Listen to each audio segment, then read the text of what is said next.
Wish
you all happiness, all of you, and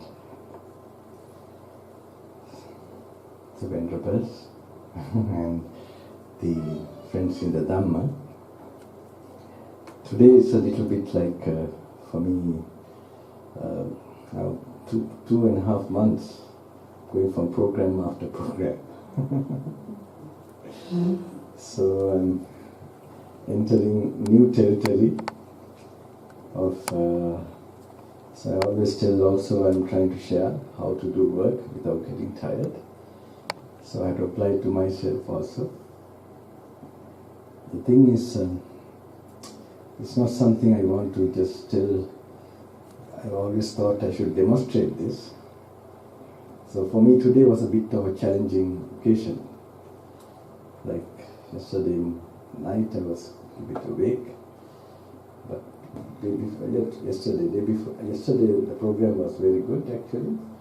So sometimes when my programs are good means I was able to give something in this, the way I want to.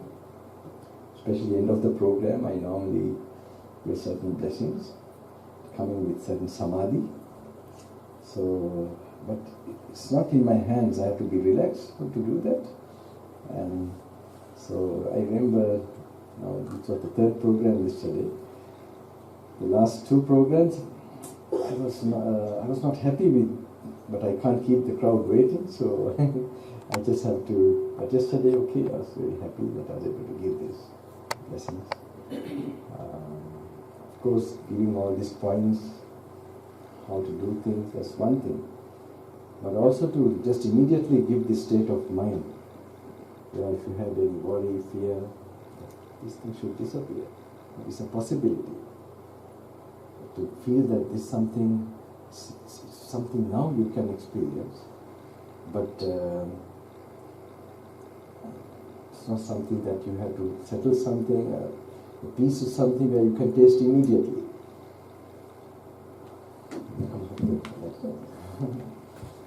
So, I think most of you must be first time this meeting, is it? And okay, all right. So there's something. I mean, I don't know what you've heard. You heard one monk is coming from Sri Lanka, or how is it? The forest monk or something like that. But I want something very important for you to know. This I have to always repeat sometimes. every program because it's very important for me to share. But this crowd looks a little different. 2 days back, when the first program I had, I was really, I thought like they were going to be taken to the gallows or something. They looks in such a state of, I don't know, Bhante, I don't believe anything, Bhante, my life is gone, like. That's the kind of attitude I saw in them. These are the two groups I met, that group and another group in Italy, yes. It took me 1 hour to get a smile out of them. And they really touched me, I think that will, in my entire tour, I think these two will push me to do my meditation. And but anyway, this group looks a little different. It's okay. They must have a little bit good karma. Yeah, that was a little, they were like more younger, and maybe they're pursuing the American dream. And they've just started. And when they have just started, that's what I got to know. I told someone, and when you have just started, you have to struggle so much, paying all your loans. And then it also seems impossibilities, like maybe many years later, they're seeing that they will be established, I think. So all that working in the back of their mind creates that. My goodness. Anyway, so I must first quickly go through some of the points. I must tell that I was first invited to come to America when I was a young monk, many years back, by one gentleman when I was in India. He said, Bhante, it would be nice if you come and give some teachings to the people in America. And I told him that time, I will come when I am an Arahant, the Matyam Arahant, right? Arahant, actually I don't like the name, just because name, it's just a name. The quality of it, I was really thinking about that quality, that is to not to have any anger, not to have any greed, or not to have any delusion. Okay, that's what we know now, defilements. If I am free one day like that, I'm sure I would be the first person to go and share it everywhere. So I was thinking like this. I was not joking when I told him. I said, when I'm an Arahant, I will come. So my time went on like that. I was avoiding people and I was in the forest mostly, and then sometimes as a wandering monk, then I started to go to the Himalayas. And the Himalayas I have been also before monk, as a young boy. I visited several times, especially Badrinath from Rishikesh side, bordering the Tibetan plateau. So as a monk, I was also going there. Anyway, I will cut short. I want to come to the main point, why you are seeing me here now, immediately. 2014 and 15. From 2009, I was going to, I don't know if you have heard Kailash Mansarovar, Western Tibet. I was going to that area. And 2014 and 2012, I came to the public in Sri Lanka.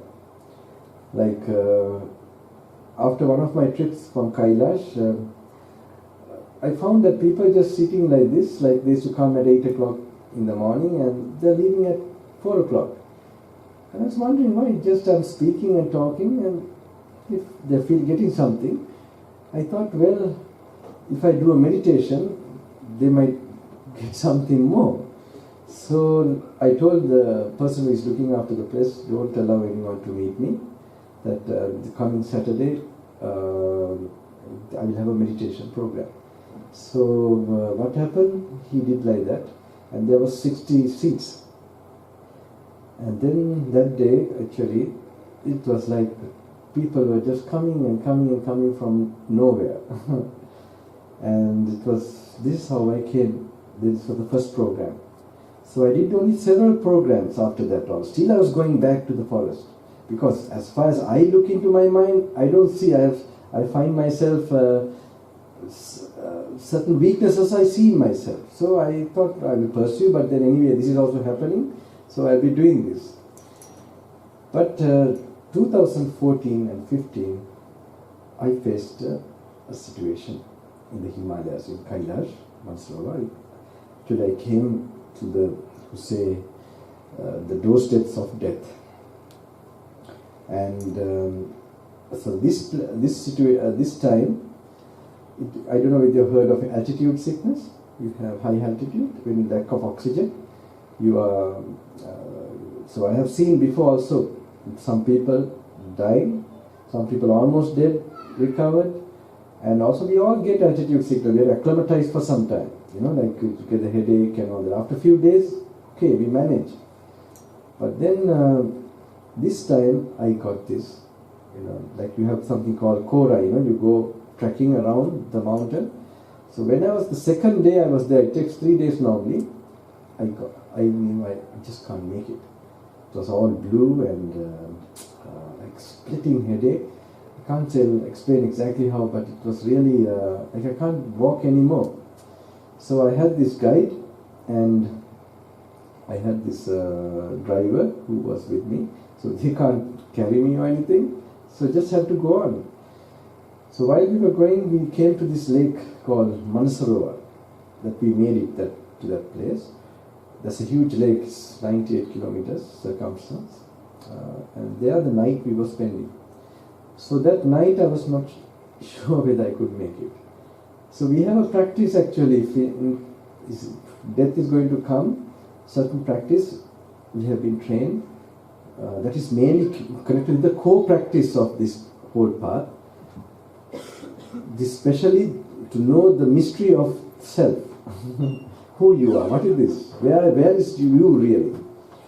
So this is where this particular practice, to exactly know where you are, whether there is a you, how the you is created, the idea, sense of you actually. I don't want to give in the answers quickly, but because this just becomes like we have heard reading and just we bring a memory into it.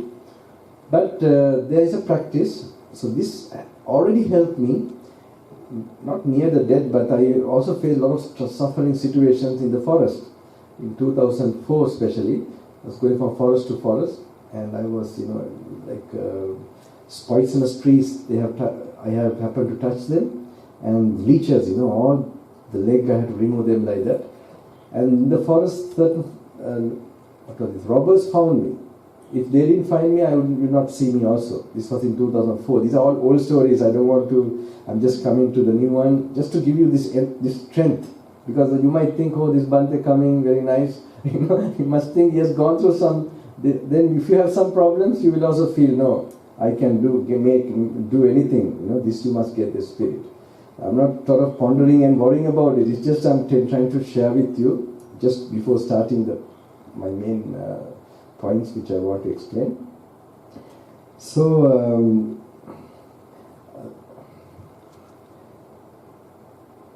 So what happened? In that situation, so normally we have trained to do this practice where we look at ourselves and see where this self is. So normally you don't get a idea of self to something empty. Okay, we get an idea of self to some substance. So normally we get the sense of self to the body, okay? And then also to our thinking, our thoughts. And mainly it is in the thinking actually. Body also we don't perceive without the mind, without being conscious. And perceiving it is in this shape. I don't know whether it's really in this shape. This is a thought that is creating that idea that it is so. Okay? So but we as human beings have known, like we have always had this thought, this is my body, seen from the eyes. And hearing, certain way. So from the senses we have recognized it a certain way. So anyway, there's this practice. I was planning to do this when I knew in the night time I would not make it. So it's like relaxing and watching yourself and just seeing that, just going exactly what you're noticing, what you call you. It may be a pain, it may be a feeling, or this, whatever you can grasp, immediately you'll be noticing it or observing it, going into it and then seeing. and there's a way of analyzing it. We might do it in the end of the program, just a little bit of it, how to do it. So anyway, before doing that, another thought came, that I couldn't give enough to the people. That I now can't help it. Like a regret, like I could share enough with the people because I was avoiding most of the time, and so now can't help it, and I went to focus. Anyway, I made it that situation. Then I faced 2015 also. This was the earthquake in Nepal, Kathmandu, that area. I went to see some people who helped me to go to Kailash, agents and all that. But suddenly I saw the possibility that I could go to Kailash again that year. The agencies were okay. So in my life normally some other things also have been guiding me as some kind of, I don't know how to tell, we call the protective like deities or certain, so this was one occasion where they gave me some perception, don't go this time, just wait for some time, and if your merits are okay, you can go, but not now. So I had this in mind. But when I saw the agencies they are taking, I'm not someone who completely, if the possibility is present, I would do that. Because this is also perception, that is also perception. But I have learned the hard way, tell you honestly. So anyway, I went. But, that was like a no-return journey. I went. When I saw Kailash, when we entered, I was still okay, fit. When I came to that altitude after 3 days actually, from Shigatse, like this Lhasa, Shigatse, three cities we passed. And suddenly when I came there, I was also very surprised. My guides, they told me, my masters, they told me like this, but I just made it. But then, that night, I know it will be long for me to tell what happened. I was trying to have a dip in the lake. It's very cold, but I was trying to find where sunlight was coming. While I was searching, I saw one cave. So I like caves normally. So I suddenly went there and I was meditating, exposed to the cold wind. And the wind was so much, I didn't care about it. I just wrapped with my double rope and just was meditating. So I didn't go for the dip. Then I went to, there's this sulfur hot water springs. So I went there, and have you been to Kailash? No? Okay. So you don't have to go, this is our Kamaloka trips. I think I have some karma to finish. Like you're touching the ear from this way, can go straight. So anyway, I went and had a hot water, that dipped in that. But suddenly that contrast, cold and heat, like all the energy was like taken away from my body. But still I was okay. And then when I came to the jeep, where they had not arranged my room also yet, properly, they were sort of dilly-dallying, the guide. So I just waited, but I was feeling something uneasy, slowly. And then I knew something wrong. So I quickly went to my guide and said, can you please arrange my, the room or bed? I want to rest and a little bit meditate. So then they quickly arranged. But at about 9 o'clock, 10 o'clock, 10, 11, I was, grasping for breath. Just like you run a marathon. And then just imagine you're like breathing like that. How long can you go like that? And then I can't lift my hands. Slowly I'm getting so weak. And can't even tie I had the tracking boots. I just can't, then I got up. I slowly went to the guides, and they knew that I have got this altitude thing. So they had not brought oxygen also. So they contacted another village, and around 12 o'clock they got this balloon-like thing. And one of the local doctors, they brought this, some medicine. Anyway, I had to go on. Now the morning, whether I will make it up until next day morning, I'm not sure. So same practice I did.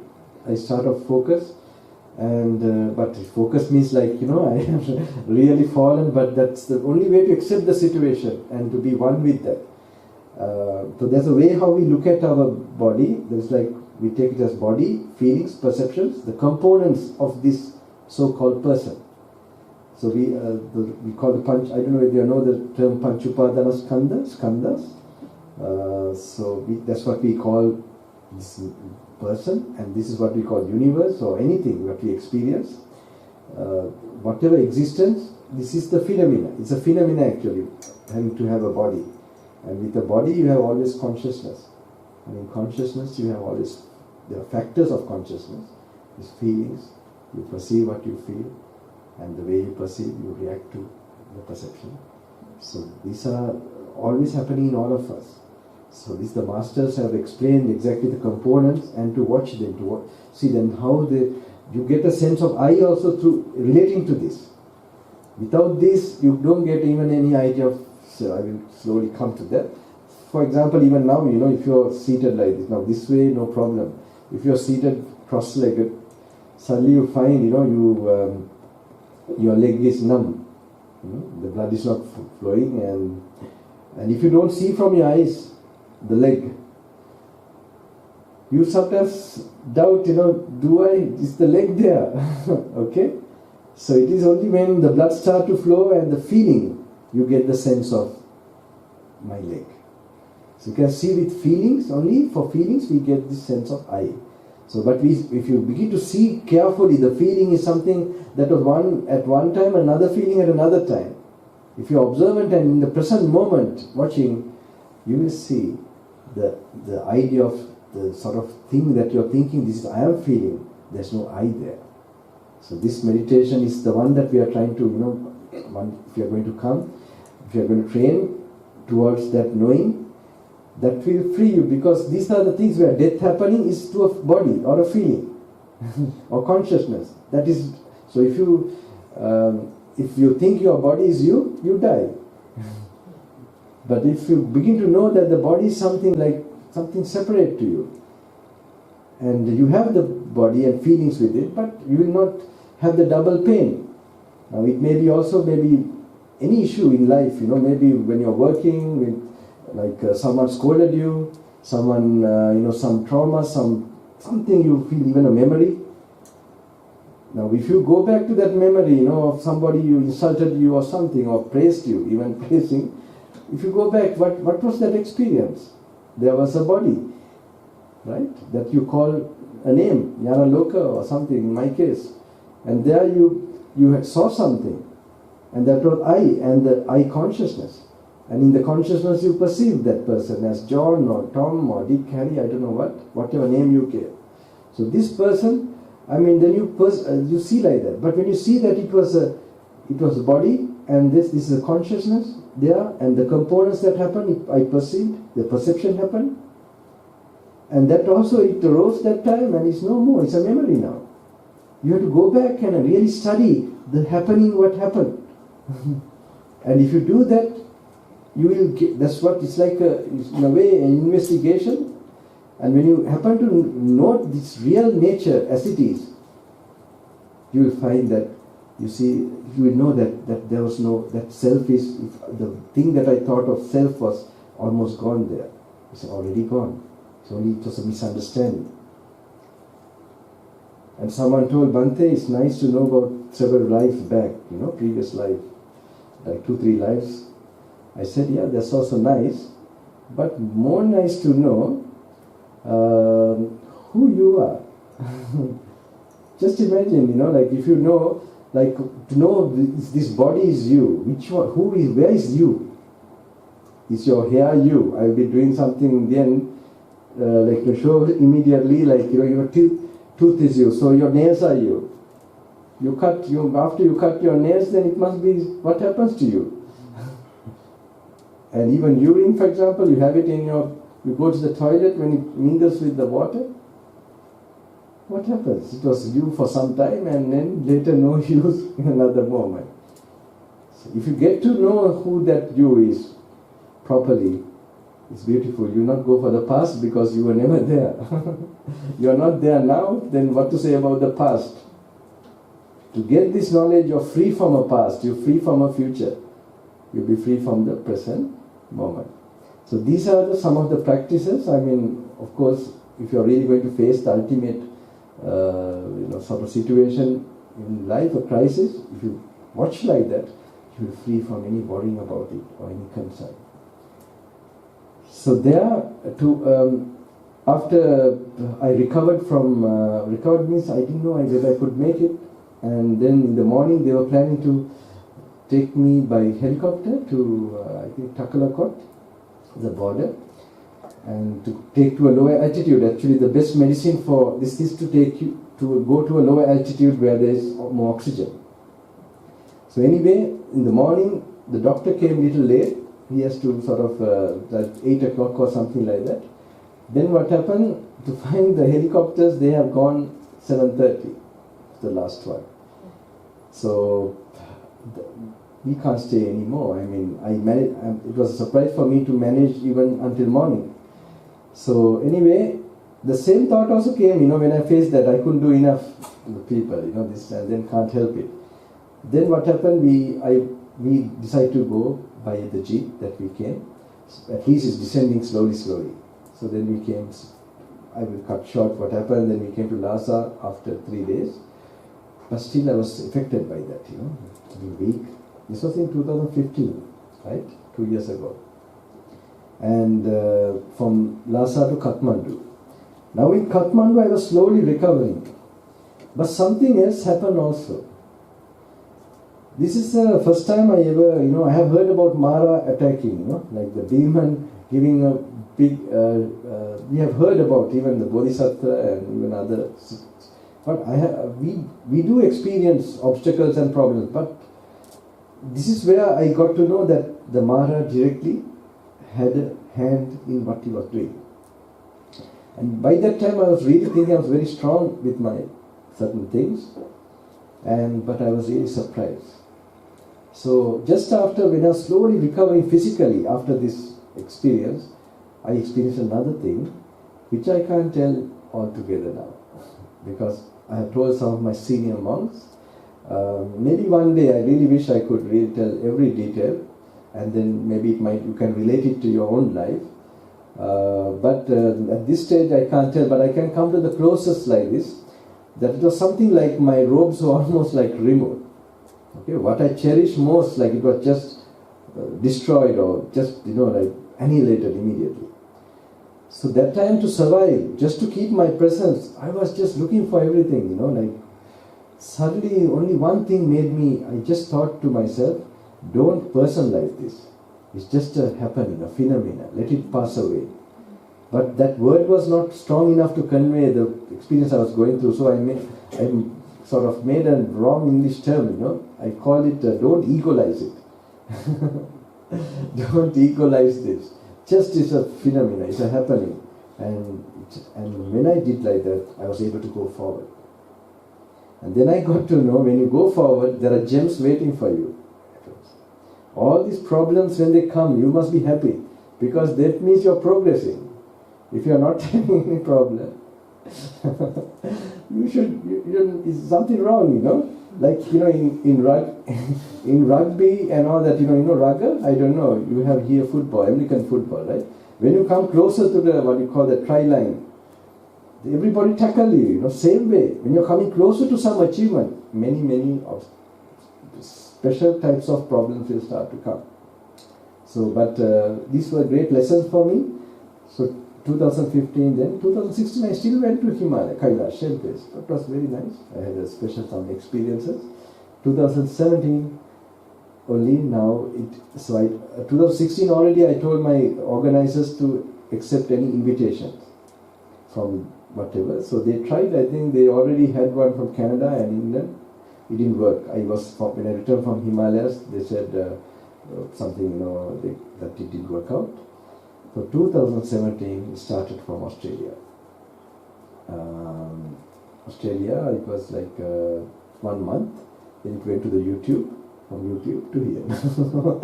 Just like, so, but the interesting thing I must tell you all. 3 years ago, I was in, I don't know, Rishikesh? In the foothills of Himalayas. It's almost like in the Himalayas, but the foothills. So there I was, sometimes there are like some people who know, like Brahmins or like Rishis. Like, they also develop in Samadhi a lot. So like someone like that. I happened to meet near the river. I was walking and then we had a discussion. I thought he was intuitive or some kind of. Then he told me, Swamiji, he told me like that. They call Swami, like Swami. When you are 45 years, you will not have any time at all to come to this area. So he just told me like that. Because that means he was telling me I'll be super busy. But I'm a person, I have had a very cool life, Now the organizers have to face this a bit trouble. If I go to toilet, it'll take a long time, right? If I was in room, because that is the type of from the age of 18 actually, my life was going in a kind of observing and doing the basic things. So I had no rush also. Only some occasions I had to be in the university some years back. But still, so then what he said, 2000, when I'm 45 means this year, this 2017, I was super busy. It's true. From Australia I started, then of course I went to Kailash also, but still when I came back, even the rainy season, the retreat, I had to go to the embassies to attend to the visas. I was in the forest, but mostly traveling to the city. And then this trip, I don't know, so most of the programs I just have to get almost late everywhere. So this is my normal routine of being late because until I get certain thing which I normally do, that's all I have to share with you. It is not something something that you can also now immediately taste, and that energy, certain peace of mind, and there you can work your any kind of any kind of life in the future. You can work on that foundation of mental tranquility. So, but then I was telling all these points about seeing the illusion of self and so on, but now these things are there in the old text, the masters. So when I came in 2012 to the public, I found I never expected, I was preaching a certain type of discourse which I also didn't expect to teach. Now I'm coming to that. Then I realized these are like current things that are affecting us, which are blocking us for this experience of these truths. We might have it in an intellectual form, but to make it an experience. Why we are having so much teachings, but it's we don't see in action and behavior. People have become really saintly. So then I also questioned myself that time, what is going on? Then I did notice something. He is told by the Buddha himself that he tells like why sometimes the insight, the intuitive, it's not how well you can explain it, it's how well it becomes a vision in you. This is two things, and this is not taught in this modern type of education, study, intellectual research, no. Because in the past they knew the instrument of that, that's the mind. They purify the mind so that it's sharpened. And especially now the medical, science is very interesting. They have recognized the part that works with memory and analyzing and all that. They call the frontal cortex, no? Frontal cortex. So this is very interesting for me also because this exactly tells the purpose. Why the Buddha, so many years back, some things he has related to, even the rules, I will be explaining that also, that he has already like seen, like he had his own MRI scan. It's very interesting. Because I came to this, tell you honestly, not in an orthodox way, to this path. I came to this, I would say, from a little bit close to physics. I was in southern Africa as a young boy, but before also, in Sri Lanka, there was this strong search for something. So with the atmosphere there, with my parents, my father especially, like the engineering atmosphere there, so I was trying to design an engine in the beginning when I was say 8 or 6, 7, 8 like this. Engine that runs with water, because I thought water is freely available and no problem, no need petrol stations. You can have. So this was my first, so that was my nibbana in a way, Then I was trying to design a non-stop machine, 9, 10. So that was, I had no ideas of physics, so like I tried to transfer energy stored with springs, to the other spring like this. So that's a kind of intellectual this thing. My father really encouraged me. He also knew it's not practical, but I know that that's the one that finally brought to something. So with this experience, and I remember his cousin. I just happened to meet in Nebraska. How to pronounce in American accent? We never learned, in the school. We was like against the American accent. A British school there that time. So I feel proud to speak without the, like pulling accent, But I respect. Only thing I had very little, only when I go in the plane and situations where I had interaction with the local people. Because that was one of my main, even in Australia, I thought I'm going to Australia to help teach the Australian. That I got to know is Sri Lankan community everywhere. But they were also nice, they were trying, later on, because the way they are also connected in the society is to that community, and they have very little contact, so I understand with the organizers how it's happening. Because, but my heart, always it works. It sees, of course, we are born in some particular part of the world, but when you learn this Dhamma, when it becomes experiential, the whole world begins to become your family. It begins to become your family. You see the same makeup of all these living beings, same engineering, and that's why it will be a big difference experiencing these teachings and also having it as a kind of a religion. So it has a big difference, and with traditions, they all distort the main thing of it. So anyway, I was so with his cousin, we were classmates actually. So this trip is very funny.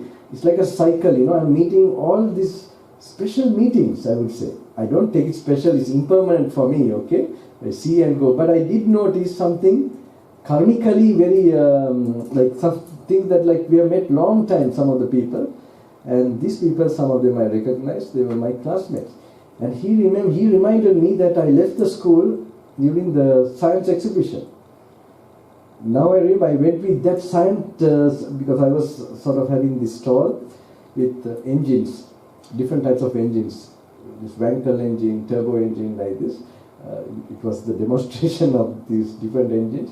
And my teachers, they were going, I never forget, they were seeing and they suddenly saw I had a stall, and then, because I was so bad at school, one thing I was so naughty, and I was on the back of the class, and things are rebellious also. I didn't want to conform with that prim and proper school, with prefects and all that. So my mother had a very big trouble with me. She really was, now she of course knew what I'm going to be. But that time, it was like, no one would imagine I would become. That time my, hero was Bruce Lee. Do you know? I used to hit people.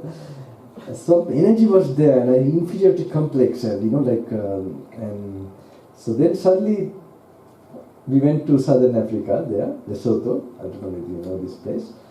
So there everything changed a bit. No fighting, no this thing. But that energy was going somewhere, So I was doing a lot of sports, even javelin, basketball, volleyball, for cricket also, for clubs I was playing. And I used to tell that if I left something to become a monk, really it was cricket, the game of cricket. That I was really attached to. So anyway, then in Southern Africa, I was fascinated by theory of relativity. Because of, you have all heard about theory of relativity? Sapeksha, no? It is Einstein's one of his main findings. Have you familiar? Little bit. Okay. It is like main thing was regarding the time dilation. Like closer to the speed of light, that time is stretchable. It slows down. So this was proven in 1950 in Geneva with the accelerator particles, where they accelerated the subatomic particle to the 1/4 of the speed of light, and this lived longer.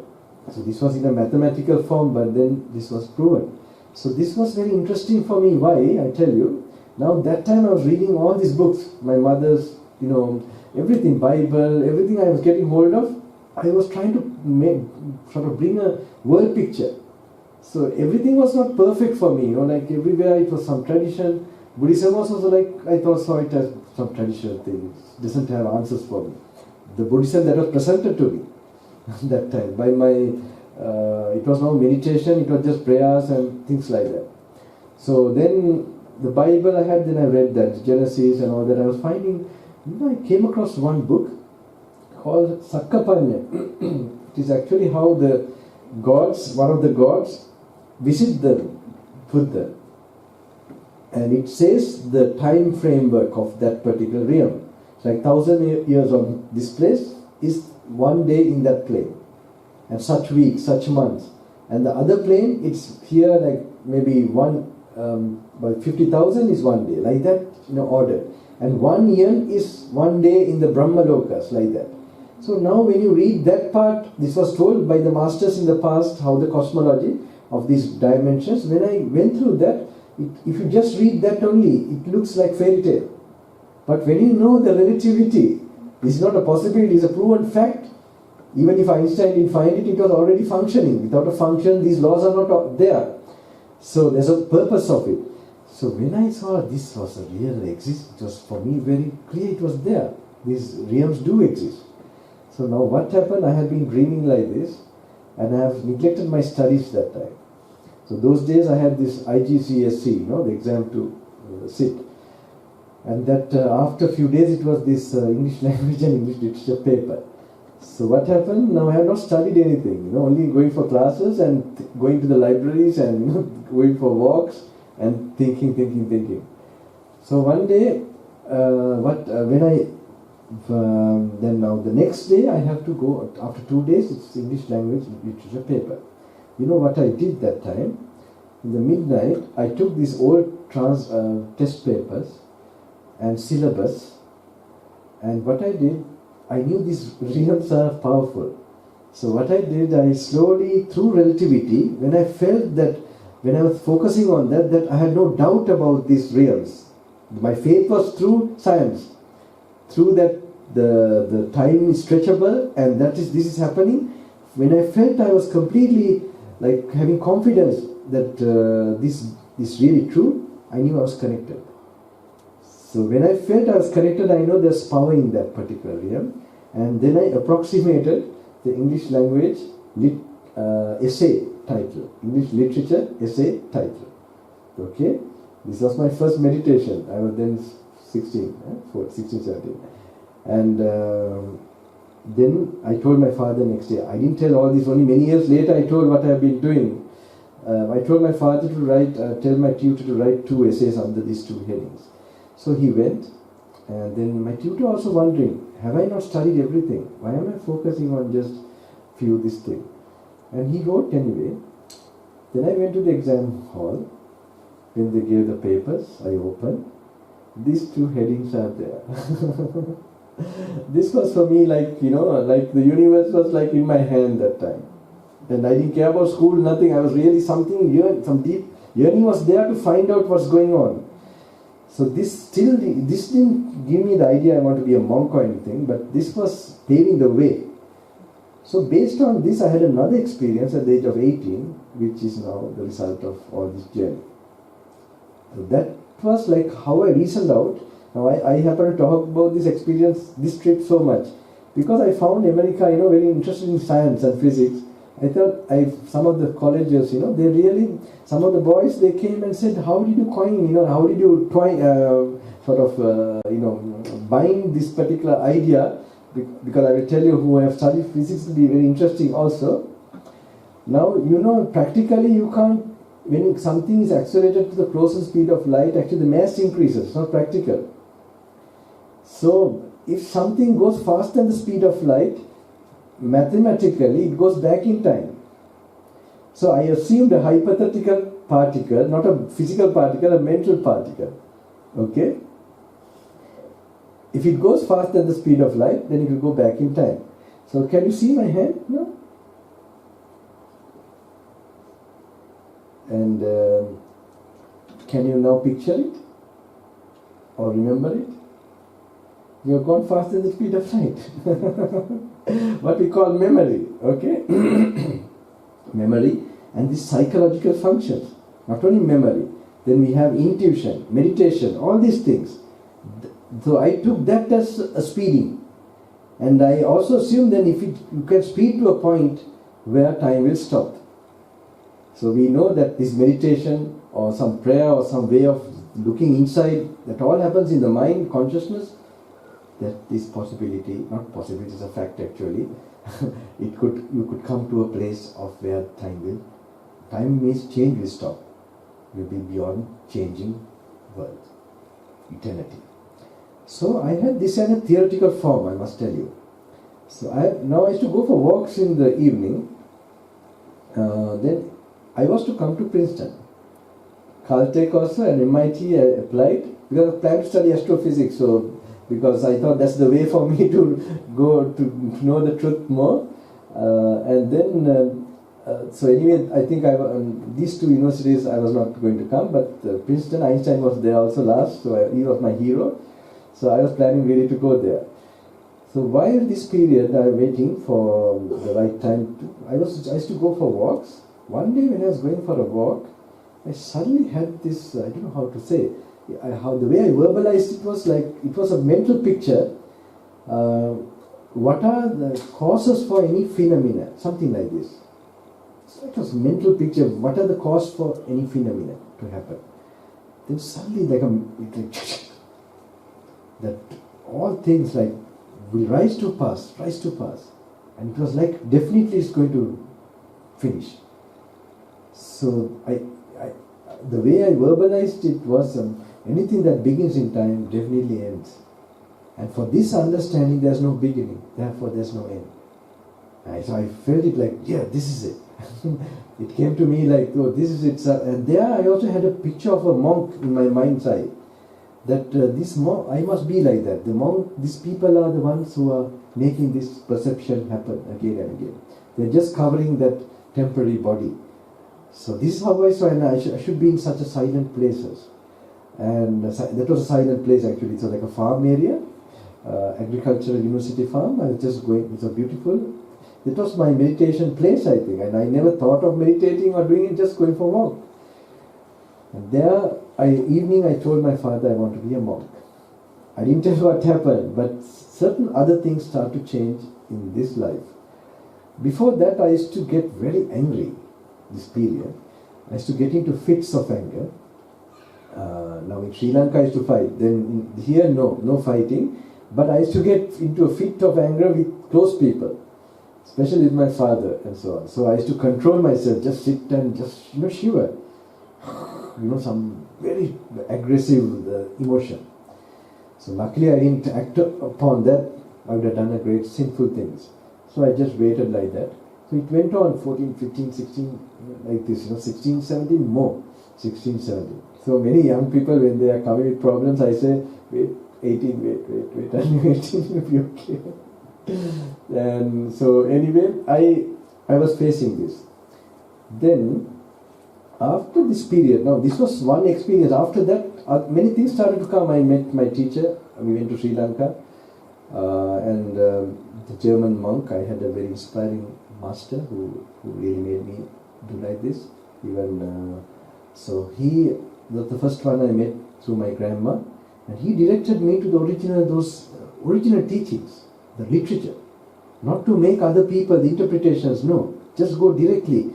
And when I went to that directly, I had some more experiences which tallied with my initial experience.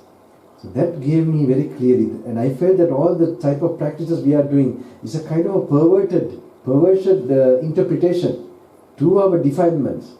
And we lack the level of purity in the modern day to appreciate that ancient experience. So now some points I'm going to tell what are blocking us. Because sometimes we might think maybe it is the translation, maybe it is we are not having the right literature. No, there is something. That's why I said the master explains that like real experience to happen as a personal one in you, intuitively, this to take place, you have to, like an egg, the shell of the egg, small chick inside, it will hit the shell and it will break through. So how will it happen when it's only properly incubated, right? Properly hatched. So this warmth that is given is called Charya Dharma. So this is what we lack today in the modern day, our spiritual lifestyle. Without having the spiritual lifestyle, when we are going through this, we can't absorb it. It doesn't become so we go to more, I would say, an intellectual kind of pollution, We go to some kind of accumulating and sort of theorizing and intellectualizing this thing. Those days when the hair was cut, this truth was realized. We are going to the barber so many times. No enlightenment is happening, right? There's something wrong then. So because of this, I must also tell, from the age of 18, that period, getting angry also became a little bit foreign to me. I was having so much hot temper. From that time to now, I'm 46 now, I counted the times I got somebody managed to press my button, I would say. It was 7 times. 7 times that, I would say, I knew I was angry, I said silly fool or something. And I counted, it was 7 times. And it was almost all the 7 times was in India. With the with the taxi drivers.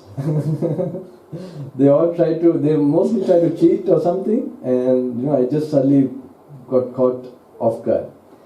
But this is not done like that. It's naturally, when you're purifying more, naturally you will not get angry. It will happen naturally. Because why you get angry? Because you're still not having enough energy.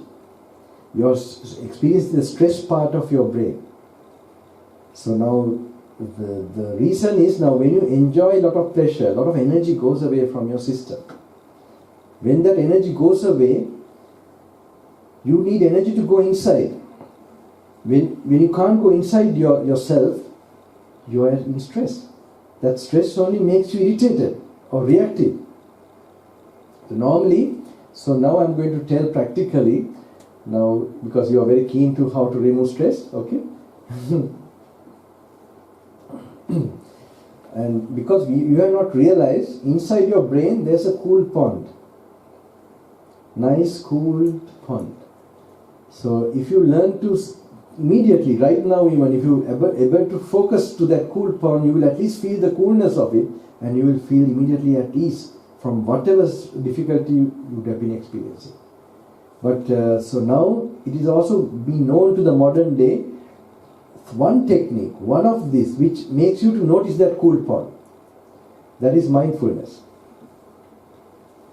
So it is very well known now that even a moment of mindfulness, like you feel the touch of your leg touching the floor, or your hands resting on your lap, when you pay attention to the simple things, that they're having a stress busting effect.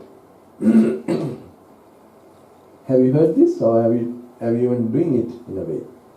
So I can understand why. Because for the moment when you are paying attention to the simple observation, you are in the moment. There are times the mind has the time to go inside. You're not oscillating to the past and the future. So when you're doing that, you gather energy. Slowly the mind begins to get life. But this is only one factor, my friends. There are another 3 more. In the old text, this one factor is called Iriyapate. It's with mindfulness, okay. But mindfulness is there almost every function of our life, of consciousness, which is skillful. But this is a specific one, just paying bare attention to the experience you are going through now. There are another 3 more. Now I don't want to, if I reveal all that, maybe they'll take it to NASA and put it in another form. But this is in the old text, and we do practice as monks. These are the things that makes you not only notice the cool pond, you will dive into the pond. You will be drenched with coolness, we call samadhi. These are the factors of getting samadhi. Because some of you might suddenly think only mindfulness, because there are other things. It depends how much you want to get that coolness. If you want to get a little bit, Okay, you can do that little touching part, but there are other things I will show you. If you do those things, if you remove those things, your stress will be a foreign thing for you. You do not understand. When people say stress, what is that? I don't know how the word came also. But in America it is a famous thing, I think, right? Not only America, in almost every country, even Sri Lanka, everywhere now, with the type of life they are going. So anyway, there are another 3 more. Okay, the other one is, now this regarding this mindfulness, very interesting thing happened to me in London, in England. The programs I'm doing there, who are taking me from place to place, like they are different organizers. So some of them, like for one trip, it's one person who is driving me from one place to the other. So they are also practitioners and who are really interested in the path. So they used to ask, main question they used to ask was like, now they have been told, like when the Sri Lanka, the organizers, that I don't want anyone to talk while I'm going, that I want to meditate. So, but they're so anxious to ask something, and they always ask Bhante, is it okay if we talk a little bit, Bhante? So in the beginning, the description they got, they thought they are going to deliver an atom bomb or something. In Switzerland, I never forget, 2 people, they were coming, what is this? Because of course, some of my organizers would have told some, but even when I was, I have been with LTT and all that, the terrorist area in 2003 and so on. Even they thought suddenly when I was entering, who is this big monk coming, They thought but when they saw me, they thought, my God, this is they felt really sad also. They used to tell in their language, pavam. Pavam means sin or sin. So, but I call this the soft power. There's 2 types of power, the soft power. The power, there's a power in kindness, power in character. These powers it's a funny thing, it's more, because they attract the devatas, they attract the angels. The other one attract the rakshasas, anger, aversion, aggression, military, all this. The other way, it attracts but when they both are there, the others can't say. It's so powerful. The devatas the other way, but it comes with softness and so gentleness. So anyway, these people, when they were this thing, I never forget. While they are talking, I think they were going to faint until they meet me, They were anticipating, who is this? And when they saw, no, but we can talk to you also, I said, yeah, it's okay, you can talk to me. I made them at ease. So anyway, some of them, the main question they want to ask from me was, how to meditate while doing the work. That's the main question. So now that person, when he asked me, I thought all the time explaining won't do now. I thought, let me demonstrate to him now. I told my friend, let us try now to meditate now when we are driving, when you are going like that. So I just told him, can you feel the steering wheel you are holding, the leather? Just feel it properly. And then he was okay, wasn't there like that. Then his seat was reclining, and I told him, now he was stiff like that. I said, relax in the seat. Nicely, you feel the seat like you are in front of a beach or something, or park. You imagine yourself. Of course, look at the vehicle. I'm also going, so. But while doing that, just feel the touch of your back with the seat. And he was doing, and he was silent. But I knew when he was silent, he got something, because he got that he was getting that cool pond. He was touching that, because he was experiencing a feeling. This is an equanimous feeling normally, of equanimity, a neutral one. But this is so blissful. So I didn't want to instruct him further, because I am also practical. I want him to really master this one by one. So anyway, we went, and end of the journey was telling, Bhante, I never experienced this kind of peace. I wish you always, seated next to me. You can remind. Now this is called Iriyapate, my friends. Now another person I know in Milan, the other thing is easy to teach people who have not much knowledge also. People who have a lot of the knowledge of the teachings also. It's very difficult, When they are doing that, they will picture, is this dhyana or is this whether I attain enlightenment, something they would be, some name they will be bringing to that. So this way, before, like, who knows the recipe too much? Before he's cooking properly, he will open up and say, check, and then, whether the which ingredient, he will try to name it. And then you are not allowing it to boil in the pot. So you never get a properly cooked food. So you need the knowledge also, but it should be in such a way that, you should bring knowledge according to your journey. How much you travel, that much. You know where you are and what is the next step. Not too many steps ahead, if you really want to travel on this path. So anyway, in Milan, this lady, she was, she of course they were going through a lot of hard, some difficult time. And to overcome that, she really put the practice. So what she did, I never forget, one of the day programs in Australia, only one I did there, I have been telling how to do the walk-in meditation. Like you go on a holiday, like window shopping or something. Because when you go for meditation also, people go with so much meditation stress. And you can't do this, This is something where it's so subtle when you have to really be relaxed. Not that you sleep, but you must be in a wakeful sort of awareness, So what happened, she did this practice exactly. She decided when she was going for work that, let me imagine that I'm going on a holiday, like holiday, I will not rush, I just enjoy my walk. So she noted the train when she had to catch the exact compartment, which number, 8, 9 or whatever. And when she noted that, after that, from the place she is there to that place, the walking distance, she used to notice the touch of her soul when it was touching the ground. So I'm just telling, I was very happy, they were practicing these simple things. When you're moving, this is one practice, it's called Iriya Pate. Now I'm going to the second one, which is called Indriya Samvara Sila. Now this is where you will be reducing your monkey mind. Okay? There are a lot of mind, thoughts of distraction, thoughts of when you're sitting normally you complain, I am having this thought, that thought coming. This is because you didn't practice that before. This is called Indriya Samvara Sila, means sense restraint. To demonstrate this, I will do something. I'm looking at you all like this, right? Can you see me? I look focused now, right? Now do I look focused?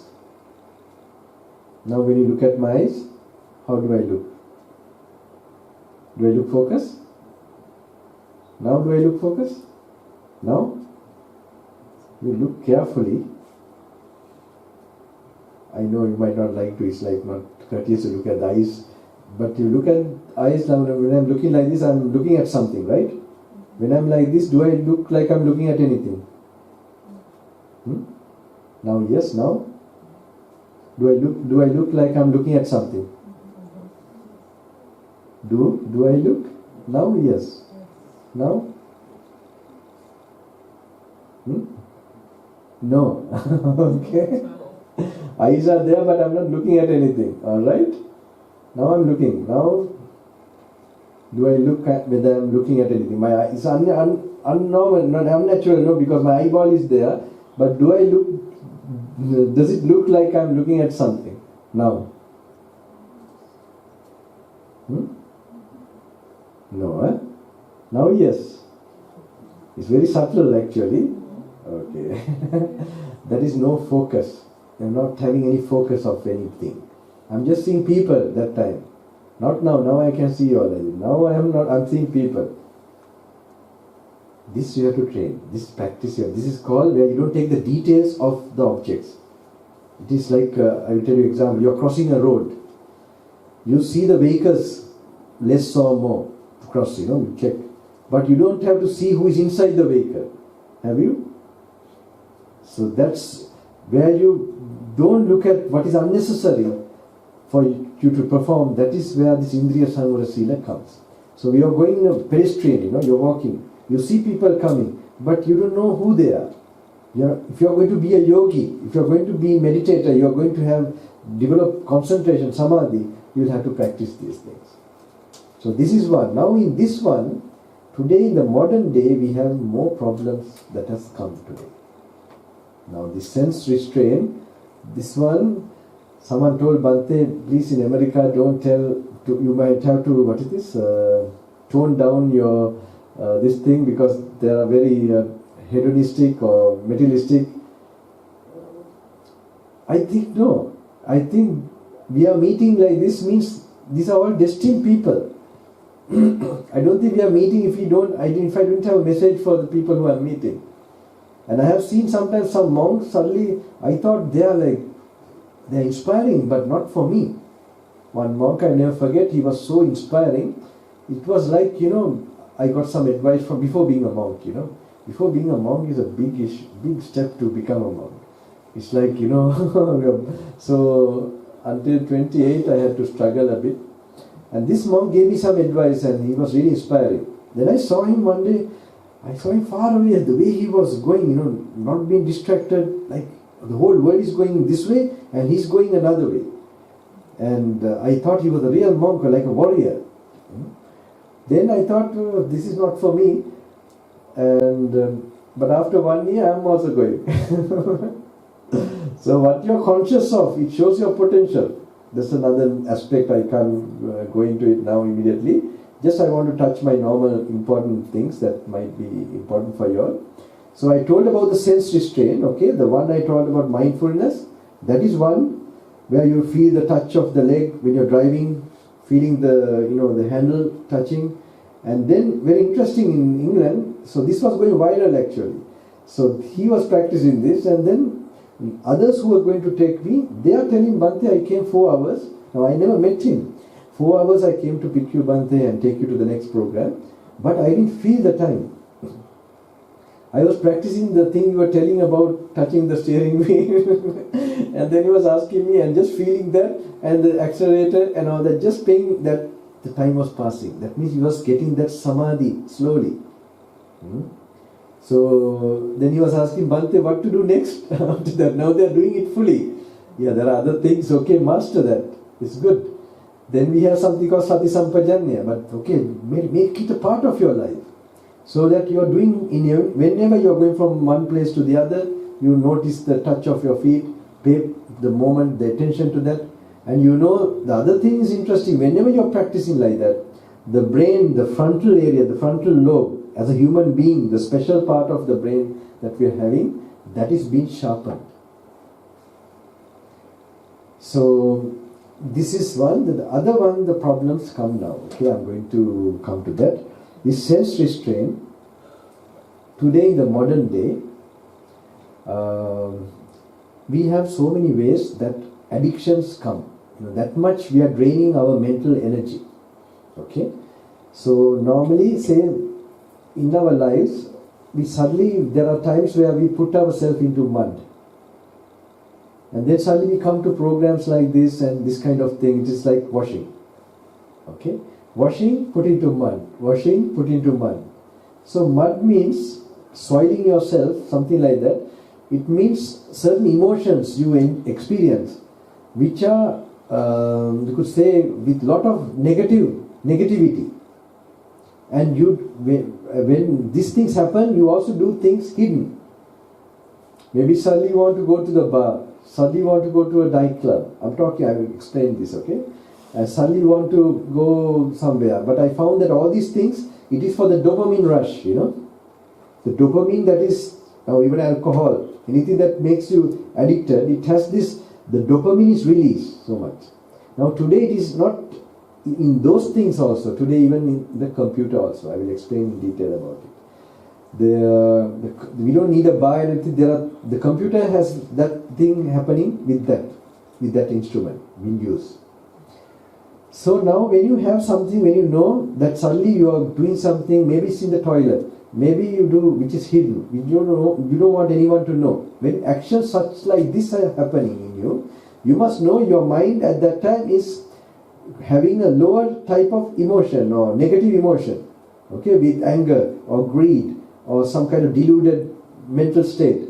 When you are having that level of frequency, mental frequency, you come in contact with the similar frequency dimensions. There are beings in that dimension that they enter your system. Just be patient, okay? I mean, I'm putting you some new concepts and ideas. Your neurons will start to work in a different way. Because I told you I'm not an orthodox person. I take knowledge from here and there and put them into. You find out whether it's rational later on when I give you the picture, and you take what is necessary. But anyway, you find that suddenly you put yourself into mud.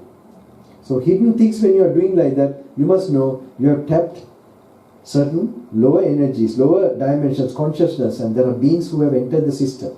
That's what they give you the driving force. That's what the addictions are created. Again and again, you want to, there's certain people you meet, certain situations to do this again and again, it happens. Now when you know like that, you will know you're destroying your life. How much you do these good things, you know, like a vampire, this other way, it's been sucked, your energies. Okay? When you know like that, next day when the temptation comes, you will keep away. Okay? And then it may be the button that you are going to press in the sight you are going to see, that you will keep away. It may be, a friend who comes to call you to go somewhere or something, that you will keep away. You try to avoid him.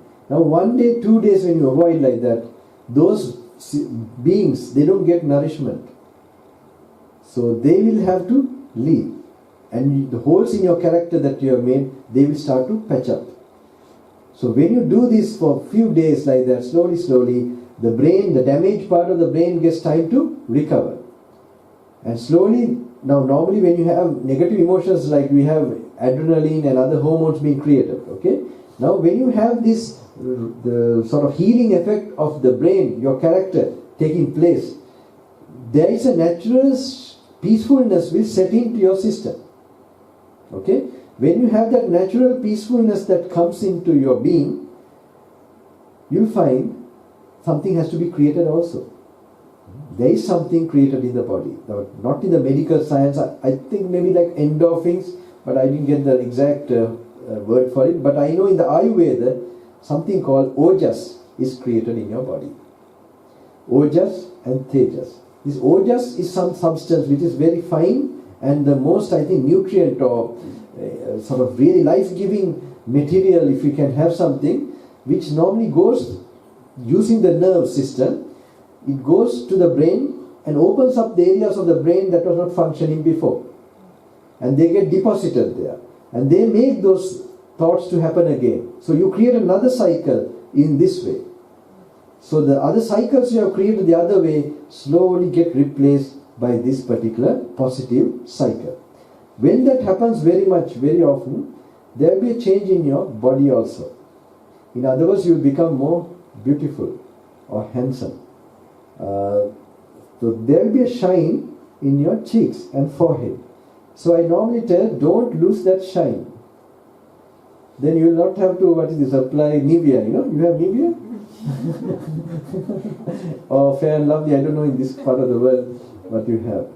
So you will have that beautiful charm and nice. That is bout of character. Now just imagine you do the other way around. You might think you have a bath in the toilet and all that. You see, it doesn't clean you. Your personality is destroyed day by day. You become like a clown, You might dress up a nice suit and all that and go. But you have a bath and go. But this is where this kind of thing happens. Whatever you do hidden, even something's against your conscience, it is destroying your personality. So day by day, so this is the negative side you must know. The positive side, when you keep away like that, you will have stronger personality and you will get slowly that happiness without reason, I call. You'll be getting that from inside. So this is one part. So this gentleman is listening to, just imagine how bored I might be with this, how many places I might be, but these are, I think, my mission, because I found out, I will explain another set of it, I want to cover it. I found out that some people, they didn't know that even through cell phones, how this energy is drained. Now, when these are happening, you may study all these teachings and all that, but you're draining the substance you need to energize the brain to get that kind of, because this is creating a completely opposite type of, you could say, system in the body against enlightenment. It is entirely, because mostly it's a reptilian brain, the animal brain that is functioning. I will come to that slowly. So what happened, another one I must explain. I had this experience with this rishis, again I was telling, that one of them, he had this ability to, behind your certain unseen existences or beings do come with you. You all normally don't see. So now I told one way how to see. If you are doing something negative, from the action you can know what is behind you. Actually, two things drive to do these negative things. One is those beings have entered today, the body of the people mostly. This type of defilements are there, this much we have created. The other one is we have wrong view. We justify it, like we might say that maybe drinking a little bit, going to the pub is like relieving stress or something, or this is biological need or something you might tell and justify the sin. Because without justifying you can't enjoy it. But people like us come and disturb your enjoyment, and then puts everything upside down and makes you. So anyway, so these two things drive you. Remember that. So both things have to be broken to know that this is harming and damaging. One thing. Other way is like something you must know which was influencing you, and that you love yourself. So if you know that, you will do what is really good for you. So anyway. Other one I must tell, there was one occasion with these rishis, they were able to sort of bring in those unseen beings into the body and make them confess. So once a lot of people with some problems, they were coming to meet him. I was there when I saw this happen, when this happened. Then this one mother brought one child who was disobedient, not... don't want to go to school sometimes, want to go to parties and like that, so many complaints. Then when he came, suddenly I saw that child was unconscious. Someone else was speaking. Like this he was doing. And someone else was speaking. And then this rishi or this master, he asked, who are you? Then he said, I am the snake spirit or something like that. Then he said, when did you come to this body? He said, when he was 13 years old. How did you come? When he was playing games, computer games. I was, for me it was really surprised. I had no idea. I thought it looks like so innocent thing, computer games. Like that he said, okay, I will. I was wondering what it is. Now, later on I got to know why when you have a positive thought, a good thought, we have a good consciousness, a higher consciousness. But when we have killing, fighting, something, something also I got to know, not only killing, it has some kind of bonus or some reward is given. And then what happened, the dopamine rush is there. So it's very well found that for computer addiction, is equal to the heroin addicts, dopamine that is released in the brain is equal in a computer addiction. This is in Oxford University. It's very interesting, this research. So when I got to know like that, it was very clear.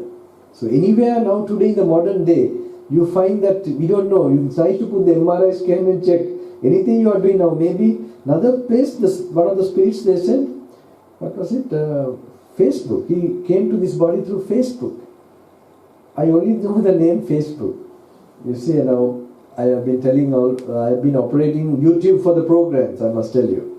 I borrowed, and it's also for me very guilty bringing this computer inside, and but for the programs I have used something, and but because if you are using these things, we would not get this particular type of certain experiences. In the forest we only had this, small lamp and just few pages of the old scriptures and simplicity. Now today even those places have changed today. In this 3-4 years there are lights and everything, electricity, all that. So I say there's lights but no enlightenment. That is so very funny situation, and a lot of information, just simple. So anyway, to one place they say Facebook. Now this is the thing, the computer is not a problem. It's just an instrument. It's a neutral thing. What I see is that it is connecting you to the sensual world, the five senses. Information technology from where? It is from the material world, right? It's not from some message from heaven you get from computer. It only comes from another computer, that is your brain, your consciousness. So whatever it is, now even a vehicle, you might use it to come for a program like that. Or if you use it to go to a club or some nightclub or somewhere, that is where it's wrong.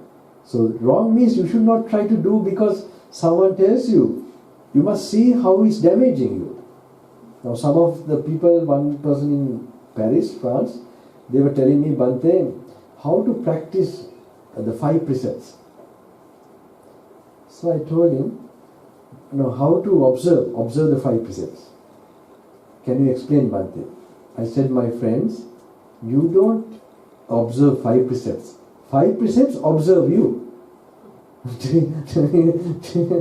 Do you understand? This is the wrong way around we have understood. We think these rules given by the masters, that is a burden we have to, something that we have to protect to be a Buddhist or to be a Christian or something. We don't know that out of great love and compassion, they have formulated these things, but we should know also, unfortunately this is given like some kind of blind faith. If it is shown how, maybe even scientific findings, how it is, really happening, then because in the modern day, it might be, we might feel more inclined. So it's interesting, these things are laid down. I will come to some of the rule section of monks. It was so interesting for me, how the Buddha, I was thinking, they were really enlightened. So when certain real facts are known in the modern, science is also true, it's good. But when you find something from there, it's okay, you can, but only thing is in a limited framework. By the time scientific way of research and approach, if you go, is primitive, It approach is so narrow, so you will never get answers for the full picture of life. Now say for rebirth and all that, things like that, okay? Reincarnation and all that. That happens not in a body, it is connected with consciousness. So this is the least thing understood in this modern civilization. Even consciousness is still studied, try to be known through the physical body. Some neurons working and so on. It is it's only a vehicle for consciousness. So if you are going to study the vehicle and like the bulb, the wiring. The wiring is like the body. The electricity and the light, the light that comes out of it, that is consciousness. If you can take that way. So it's two separate things, but this is supported, this is the base for that. So once, I never forget, in a group of people, one monk was asked how to prove rebirth, because it's also a hard question. It's a hard question when you don't know what consciousness is. So he immediately was very clever, He asked him, can you picture a rose flower? Then he said, yes, no, I'm sorry. He asked, can you picture a flower? Okay. And then he said, yes, I can picture a flower. He asked, what's the flower you pictured? He said, I pictured jasmine flower. Then he said, can you prove that you pictured a jasmine flower? Can you prove it? No. This is something, in the consciousness. So same way rebirth, it happens, the consciousness stops here, another one comes there immediately. So that is what arises in the other aspect is the consciousness. So in the ancient time, even the great certain saints, they knew about consciousness. So they knew about rebirth. Through that, not as a kind of someone taught them, they had it as a kind of a sort of experience of knowing it from their personal meditation. And with that, toying with that karma also, karma, how it brings, how it shapes the consciousness and the planes that we experience. So now, other place, now I have given the sort of basic something. So now I have told you all like how to remove some of the addictions, okay, if that is how to notice it. This might be a little shock, because now I find that some people with cell phones and all that, they have put apps slowly. App, I know app means an application maybe, right? So they put into this one gentleman, just because the program I asked from him, so he was telling me to download or something, right? Download, Bhante, would you like to download and thing. I said, my friend, I only know the word download.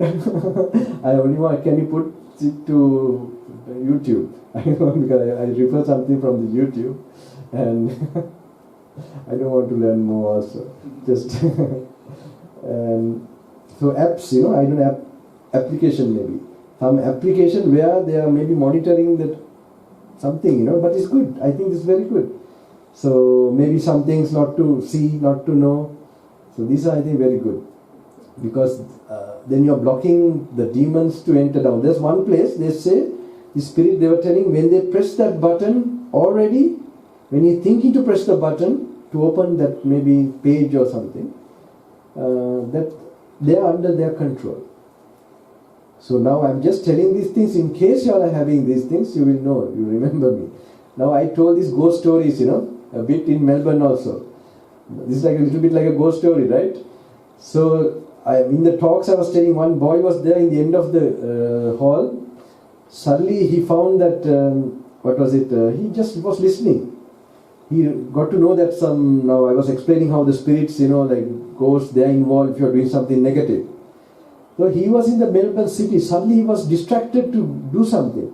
And he said he remembered me, that he remembered, Bhante said there are ghosts who are influencing us. Then he didn't do it. So I was very happy, even if it's a ghost story and it makes you save yourself from some temptation or this thing, I think I've achieved something.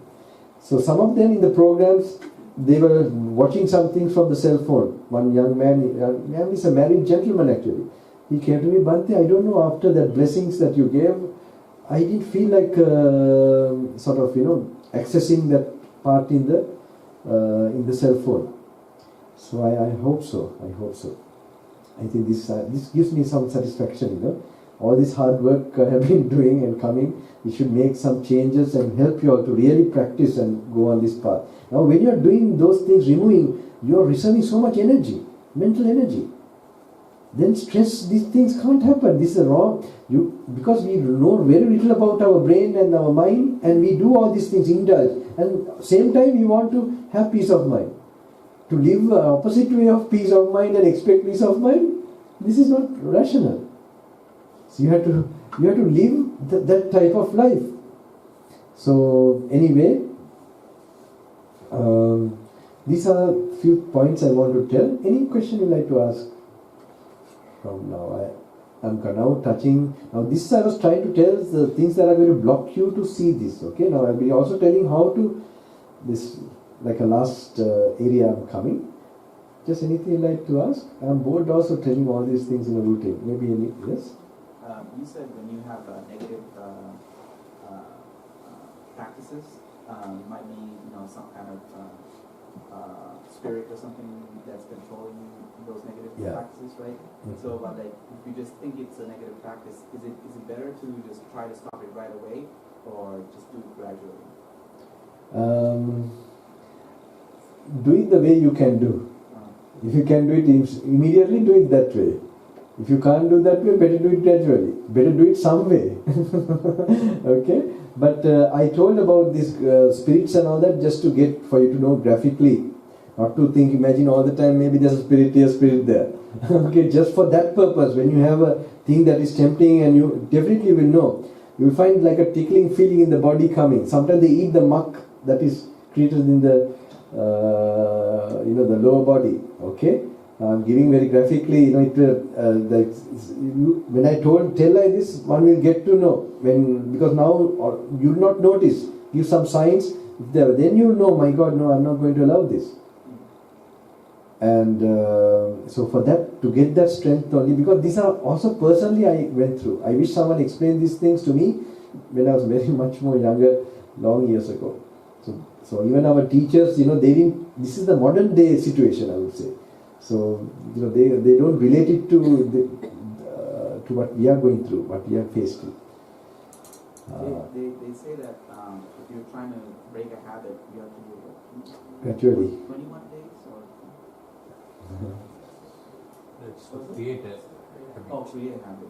But there's like a certain time period that. Yeah, I know. There's like normally if you continue for 3 months, normally 3 months it may, but these things, you see, more you do it, definitely it's going to become permanent in your system. But don't try. You must also think, if tomorrow or day after I'm going to die, what is the guarantee I will stay for 3 months? So you try your best to, to really clear from everything, like to get ready tomorrow. If I'm going to die, I'm going to do a crash program today. So every day become a crash program towards enlightenment, and you will then super progress. But if you think you need long time and all that, and wait, I don't think, my life going this way sometimes. I feel, because I face sometimes death, and I see the preciousness sometimes of every moment that's going on. I'm coming like this because it told me in the moment of this thing I have not given enough. I think I have not given more than enough, I think. 2.5 months of... And you must see also, it's also good to target 3 days, like this, start like that, 3, then 4, 5 days, then 1 week. Just continue, I think, and then if you suddenly it happens that, it breaks, okay, then the brain gets time to rewire slowly, and then it will, and you also must see the positive side of it, what happens, you look handsome, you look more nice, and everything, you're confident. And I tell you, that is your greatest vitamins, is sense control, or this, and some worry, like if we do like this, maybe we become monks or something. Okay, if you're married, or these are for monks. No. Removing your anger and greed and ego from your daily activities. You're doing the work, but you'll be doing without feeling tired. This is the purpose. And what happens when you do with that kind of positive emotions? If you're a husband, if you're a wife, you'll become a super husband, a super wife. Because your mentality, your attitude, you'll have super attitude. You understand? People around you will love you like nothing. Now say I find suddenly a wife, they get distracted, some bad karma come, and they get interested, and suddenly another relationship happens. Once it's with the husband, then the wife came to me and she was crying. Bhante, now the thing is, you see, now because of our attachment and expectation, but if we had some awareness, some realization and detachment, our relationships, we would understand what is really going on with the person. We will know that there's some bad time, some destiny going on in this person. Maybe it's my husband, my wife, my child. They have their own individual karmas. So if you have this knowledge, okay, this time, I had this with my brother. Okay, I don't know to tell all these stories, there won't be time. Because you should know something about life, about people. Even if they're coming in contact you, how they have come in contact you, and they have their own individual karma. So when suddenly they are going like that, if you are detached, you will understand. And I told that lady sometimes, if you are like that, otherwise you will hate the person and you will not damage the person. And your relationship will become worse. So, but if you are detached like that, you will understand and you will try to help the person. You will not think more selfishly. So what you will do, maybe you might even tell, you are going through a bad period. Maybe we'll go to church, we'll do some special prayers for you. Or Bodhi Puja Karma. If you have a character, you have that character to say like that. And when you say like that, the person will fall in love with you more. He will think, my God, I am harming this person and still how they understand me. And you will be healing your wound and you will be healing the people around you. You understand? This will all happen only if you develop this practice, otherwise not possible. So some think this selfish to purify yourself. It is wisely selfish. Like in the plane, the air hostess, they always tell, before you put the oxygen, you put the other oxygen, the others, attend to others, you put your oxygen. Same way, you have to get your oxygen first. My organizer here, they're all very special people. He was telling me also, Bhante, because I was telling sometime late that Bhante, you also have to do your practice. He was telling me. Yeah, of course I have to do my practice. Not is my practice, your practice. This is how I am thinking, to help your life. Now, actually, in the morning, I was really thinking to tell my friend here that better to cancel the program, I had some, because sometimes, it's uncertain, I was just telling him also suddenly, the devil has not let me go, he's following also constantly. And I can see, because when you're trying to make an influence, unless you had the paramis or something, you'll be, there's something trying to sort of put you away. Because I'm trying to, now even here is quite a operation, trying to remove you from all those negative things, which the other side like you to do. Unless I have some protection from some higher forces and my own parami, I think I can't last doing this. So I could see that a small thing, if I am unmindful, it's there to waiting to catch. So it's something like that happened. I mean, I don't mind sharing with you all because this is something practical we all have to face maybe. So in the morning, last night I had no sleep. And 1 hour, I think I had, 1 hour I had about 5 o'clock, then 6 o'clock, no, 4:30 like that, to 5:30. And then I was ready, because then I did then I got to know that I can spend some more time, about half an hour, 1 hour, I did my routine, but not fully. So anyway, I don't want to meet you all when I'm having some problems, but rarely I have actually. All these months I was not maintaining this thing, but only that it was happening that time.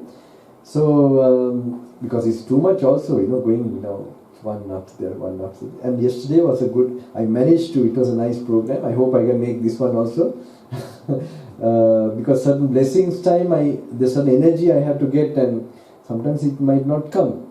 So if it doesn't come, I feel sorry, because I want to give the people whatever I have. And yesterday, you have it here? No, have it here? I know, hand there, okay. Because day before the other programs, not easy. Something I did give my blessings, it will go, but who don't get it that time, they will get it in another place more. Who don't, because I remember them more. And this is a mind, it's a mind has some force, it has no time framework.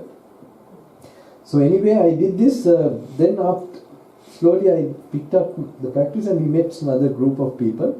There was like some sick person with cancer or something. There also I got this energy again, and I thought, how can I lose this time? They all depend on this meeting. And their suffering ignited that energy for me to, and then I came, and when I was here, okay, I felt okay. Otherwise I was thinking, how to meet these people now? I don't like to. When I want to be, not what I'm speaking, the happiness of some coolness I'm experiencing it, you will get this picture and go. This is what I want you to go, whether you understood or not, no problem. And that I can't come. If I come to this room with a long face, that itself, so how much I tell, you will, inside you will think, I have no faith in this. So to do that, you have to be practicing this all the time. That's why there's a motto. Another thing, if you practice only, something will happen. Now, some parents may be worried about these games, children playing and how to do. Okay? Don't worry. I will give you an answer for that also. Maybe your husbands are drinking sometimes, or anyone you want to change, I will tell you how to do it. There was one lady, she was my good friend. She had a son who was addicted to heroin. And she was really, very upset. And then what she did was, the boy was unable to be brought. He was going from one gang after the other, and he was never coming at home. So one day, she was really helpless, and what she did was, she decided to observe 8 precepts. And she's a layperson, but she took the vows of 8 precepts, and also focused on the Bodhi tree, and like the master, and then she was meditating on the master. And then she was going on 1 day, 2 days. The 7th day, the child is coming. Where is Mama? Where is Mama? Where is Mama? So I just want to tell you, if you want to change somebody, if you do something in yourself, now sometimes our other problem is we are doing good things. Okay, now we don't see any faults in us. But we want to change somebody. We must question ourselves why we want to change that person. Why don't we want to change all other people? Because we are attached to that person. So our impurity is attachment to that particular person. So you remove that attachment, something will start to happen. So sometimes they ask me, Bhante, in Sri Lanka, one day one person asked, Bhante, there are a lot of monks teaching here and there, so many discourses everywhere they are doing, but nobody is changing. Now I had no answer that time also. So later on I got the answer. Why it's happening? There are some monks, like I know Somahandra, he was there, he was like a Vivekananda in Sri Lanka, he like gave inspiration and like people were drinking, they were stopping, smoking, they were stopping, they were becoming, they were practicing. Because there is a reason. The people, when someone speaks or his presence, people are changing. You know why? Because those people are pure. When you are pure, there is a mystical force that goes.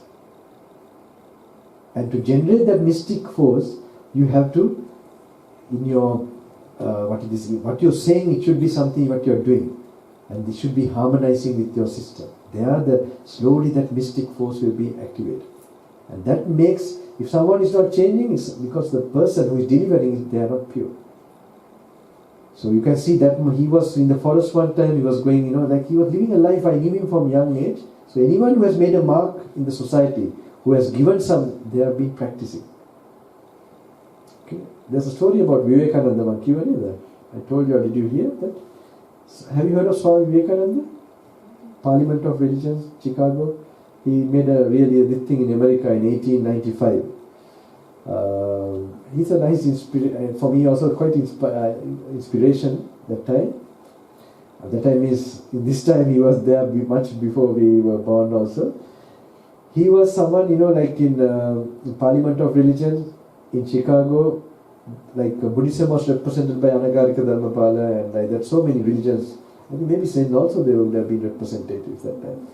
So like that Hindu, it was this Vivekananda and another person, but he was like suddenly he came from, he had no proper credentials and everything, but he managed to come there. I think it was some kind of divine intervention. So it was funny, he didn't give a big speech, he just gave Sisters and Brothers of America.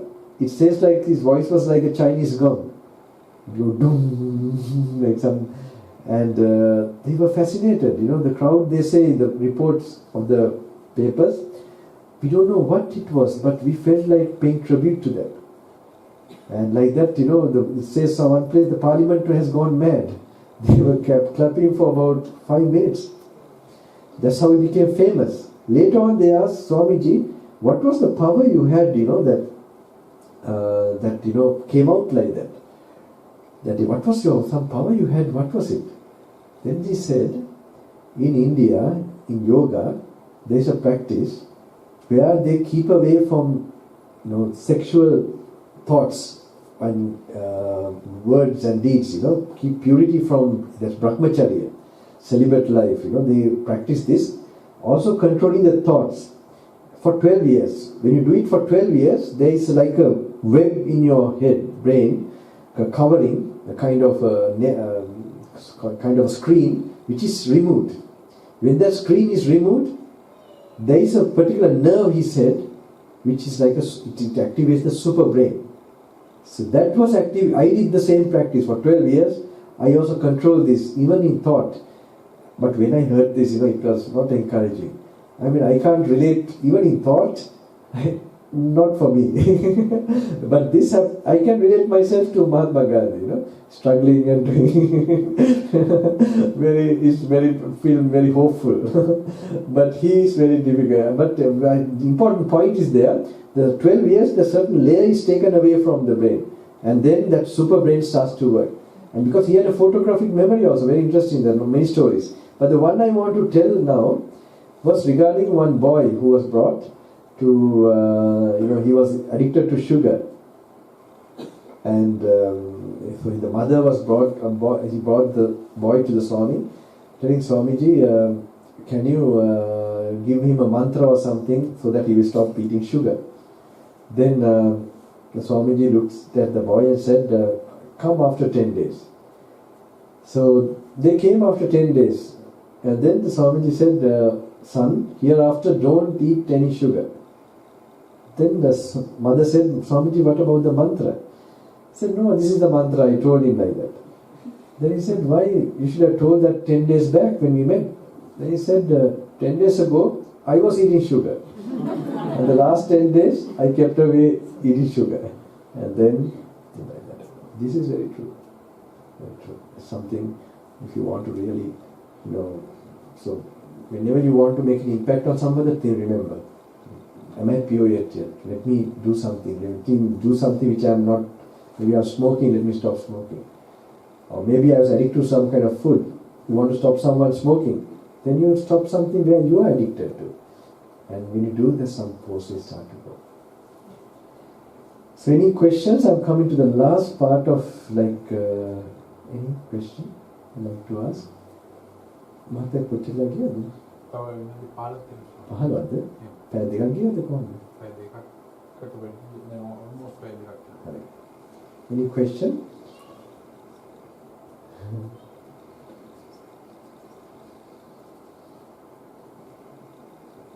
All of you are now fully enlightened.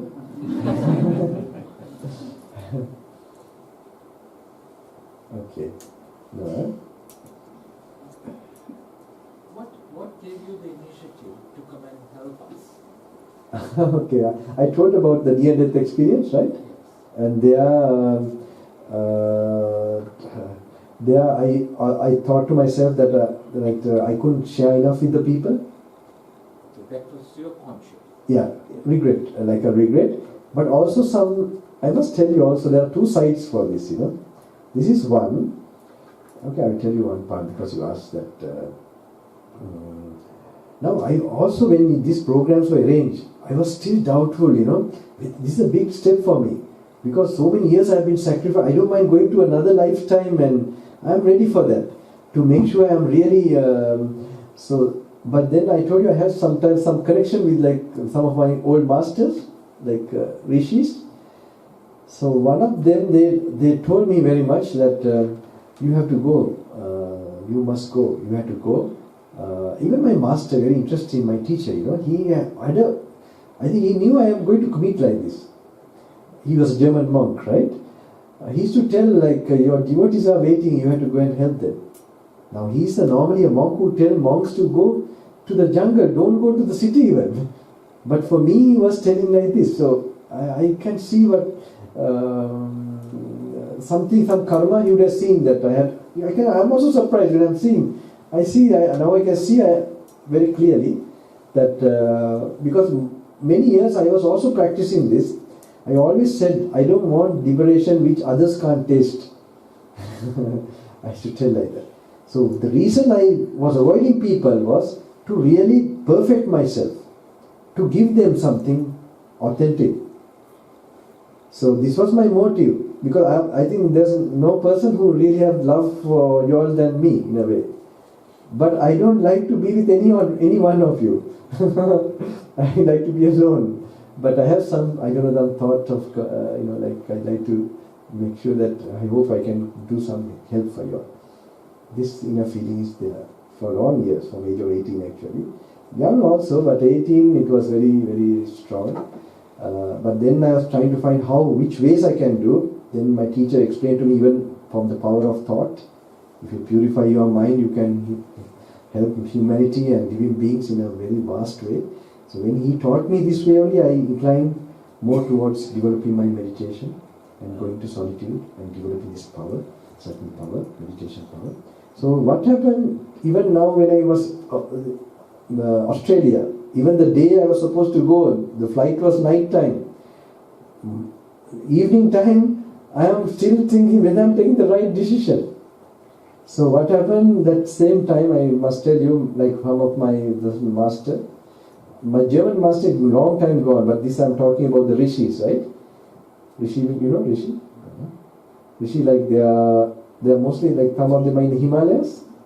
So they came to me, they told me like this, you must go, because though they are very well dressed, though they are in those countries, because this thing was, why am I not going to Africa?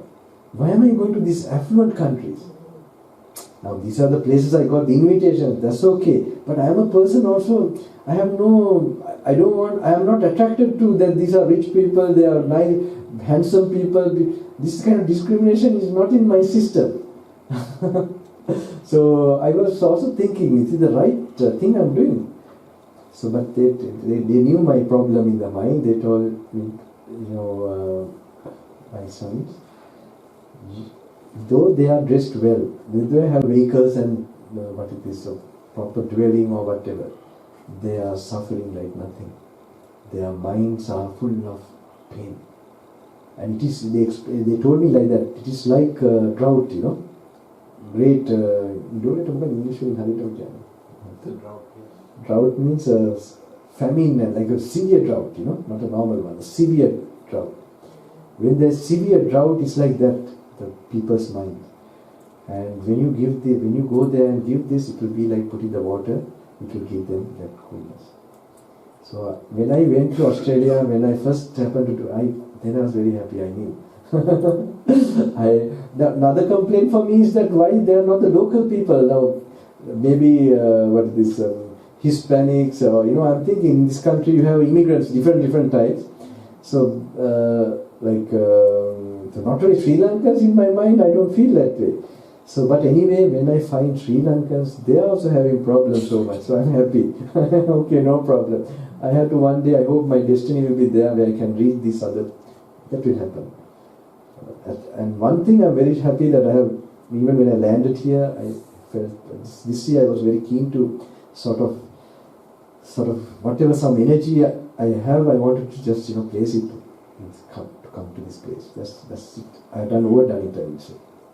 But funny thing, when I landed here and when I went to the devotee where I have to be, I'm in one place.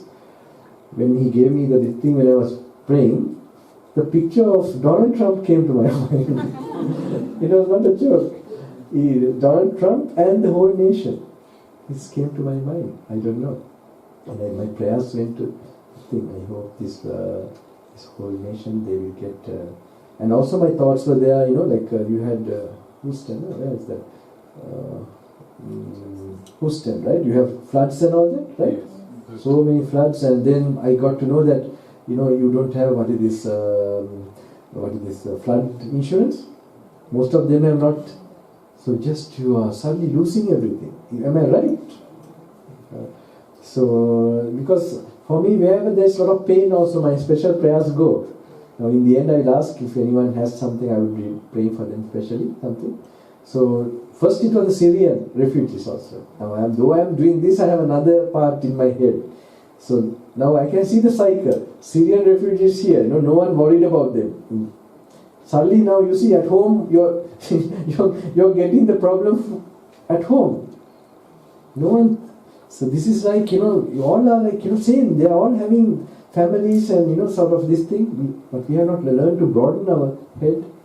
To see the commonness of all over the world. Yes? I have another question. So when you give out positive energy toward another person, obviously it's not a thing, it's not a box that you give, right? So what do you connect to in the other person or people when you do that? I connect to the reality of the person. I have been with LTT, ISIS, something like that, ISIS, something similar that time we had in Sri Lanka, that, no? There, I was cutting across their area. It was like 1 month it took me to cut across from south of Sri Lanka to north. So when I was in their area, I didn't see them as LTT. I didn't see them as the terrorists. When I saw their bodies, I would see the universal makeup.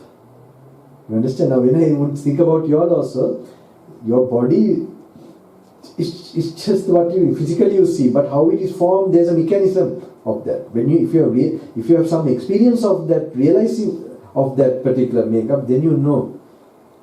More than you, I will be knowing about you.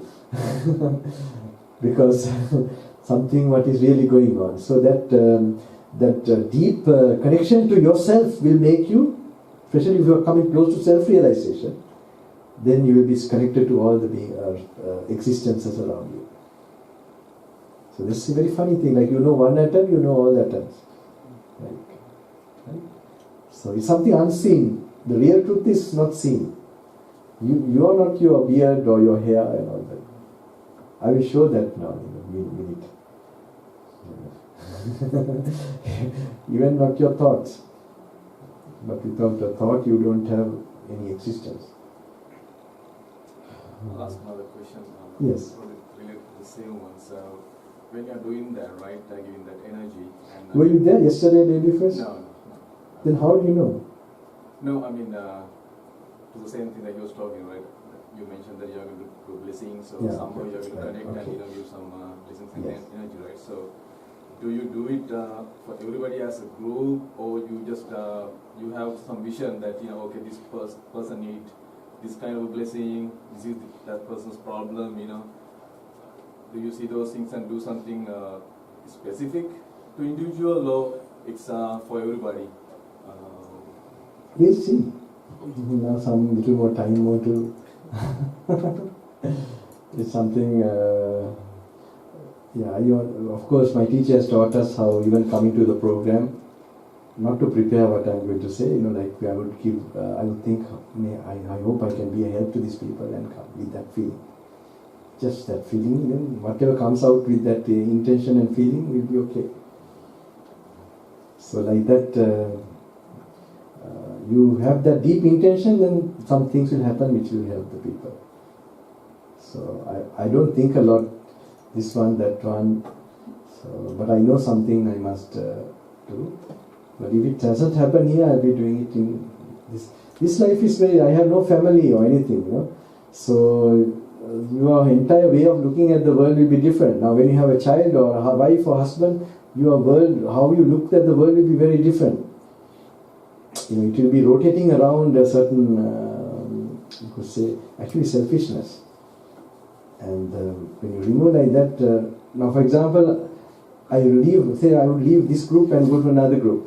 But for organizers, for them that group is important. For me, every group is important. Every sort of meeting, because they are coming, I would say like a doctor also, when a doctor, I'm sure he also has the similar spirit. I don't know, modern day doctors, how they have, what kind of spirit they have. But, every patient is like a teacher also, for example. A teacher also, every student, I think they get that feeling. Something like that. I have one more question. But I get energy from you all also, I must tell you, if I think. Now, sometimes I would try to get people who are really suffering. If there are really people who are suffering, I can get this energy more. Something like this happen.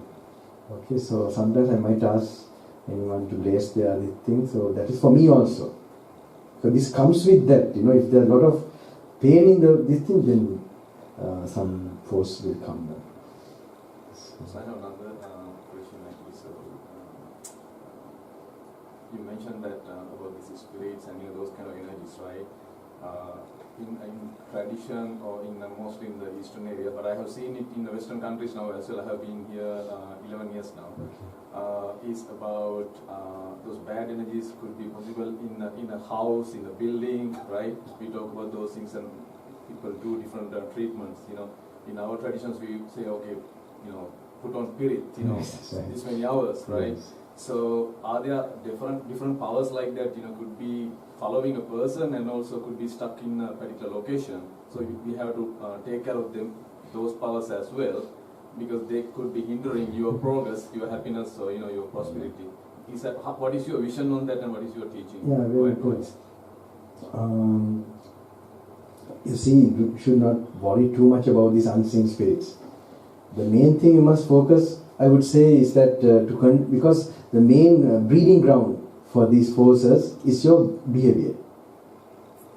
So when you change your behavior, when there's no proper breeding ground for that, they will be far away from you. And it's based on your past karma also, they come in, they notice you, in other words. It's like people we meet in the outside world. Suddenly we meet a bad friend, he wants to follow us. Same way we are meeting. Now this is happening in the unseen world.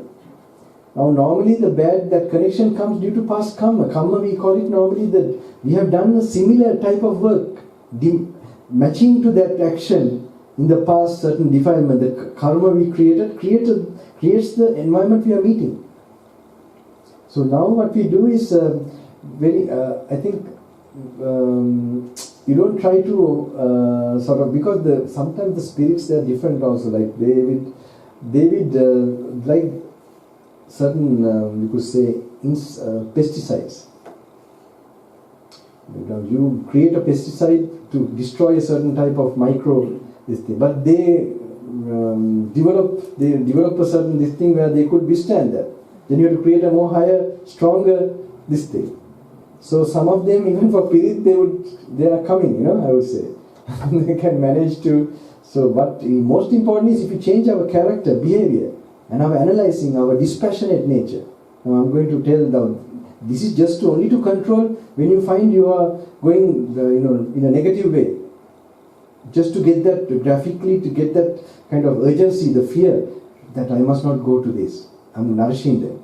Only for that purpose. Not to picture here and there I must do Pirit. Then you become very ritualistic, kind of go on putting a lot of smoke and this and that, and when you're thinking like that, you're inviting them more because you're paying attention to them, So I think, I know in Sri Lanka it's a lot of, they believe a lot, not only Sri Lanka, India, these Asian countries. I'm not a person, I never plan to talk about this kind of topics, but for that practical purpose, I see that it's very helpful.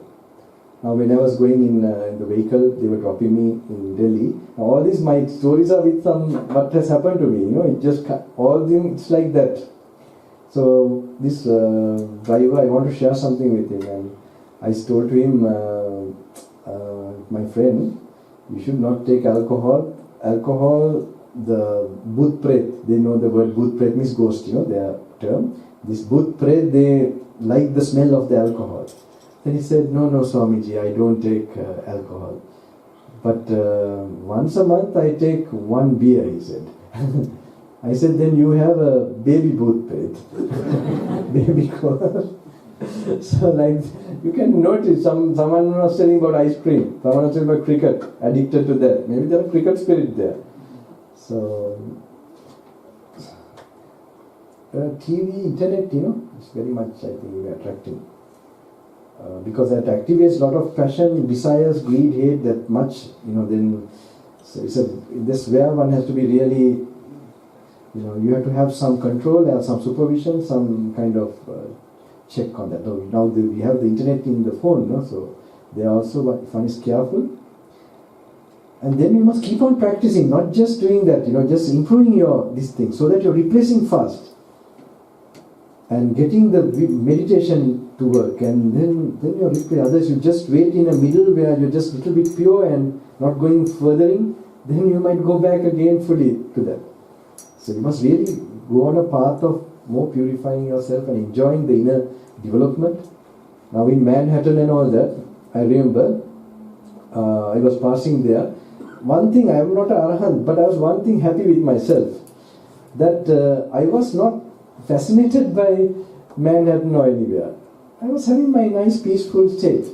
So this much I'm happy. Like yesterday I was telling about Paris, France. I was passing this Eiffel Tower, right? Most of you are new, others I told yesterday, they might be bored to us. I was passing the Eiffel Tower, so the organizer told Bante, that is the Eiffel Tower, Bante. Then I told him, my friend, I didn't come to France to see the Eiffel Tower. I came to France to show you not to see the Eiffel Tower. It was true. So he said, okay, Bante, I didn't look at the Eiffel Tower. I have never seen it. I gone nearby. And then what happened? Very interesting thing happened. We were in Lourdes somewhere. Lourdes, where there is that mother, this nice, very holy place. And suddenly a Sri Lankan couple came, and they knew that, they asked the other gentleman, who is this man? They said he has come for this program. He's in France, Paris now. And then he said, oh, is that the monk who didn't look at the Eiffel Tower? I was surprised. How did he know? Then I was telling like a secret, in the car. So I think it has gone to that Facebook or something, I think, maybe, right? So after that I'm so frightened to speak something because it just might go. That way the world has become so small, So The other thing, in Manhattan, when I was passing there, late in night time, after one program I was going, I suddenly came to my mind, why we are so fascinated by the five senses, the objects like that, like the cities and kind of, material affluent. It's because of our inner poverty. Because we are poor inside, with wisdom, with detachment, with inner tranquil state, higher states of consciousness. Because we are not experiencing those things, these things looks very dazzling or like fascinating. So now you can understand. Now when you feel excited, you feel shy to feel excited, okay? You see, oh my God, I'm a poor man, it's a funny. So now, I'm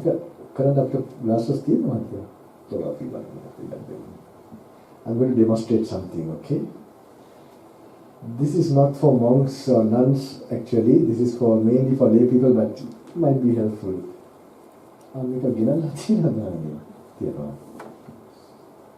So, today I'm going to take something, okay?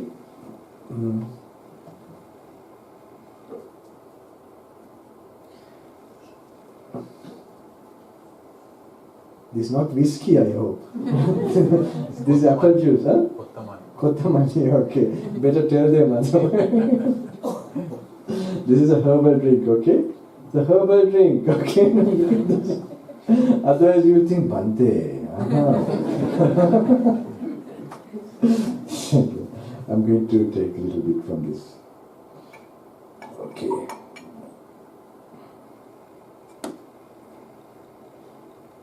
So I have a set of glasses. Maybe this looks the best glass I have. And let me try this one. I think this is the fanciest glass I have to drink. I want to be classy, Okay, let's see. It's very nice. It's really nice, refreshing. I think in the back they're all watching, thinking maybe this glass will disappear or something. I'm not a magician. But I hope your illusions will disappear. It's really nice. This, only thing you must notice, this is a very nice glass, right? I think one of the best glasses here in the tray. This is more like a medium one. Let me try. I'm going to drink with this also, right? Sorry, you all can't help, but it's equally nice. Really nice. It's a little lighter also than the other one. I don't know, you must be wondering if Bante is some cookery demonstration or not. But this is a plastic one, Plastic. It's super light. Let's see what happens to the taste.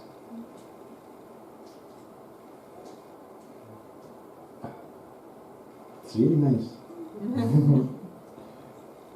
So my friends, this is plastic. I don't know which one would you like if I give you a choice. Which one would you like? Would you prefer to take? 3 cups. One is, I think it's the best and the more expensive one. And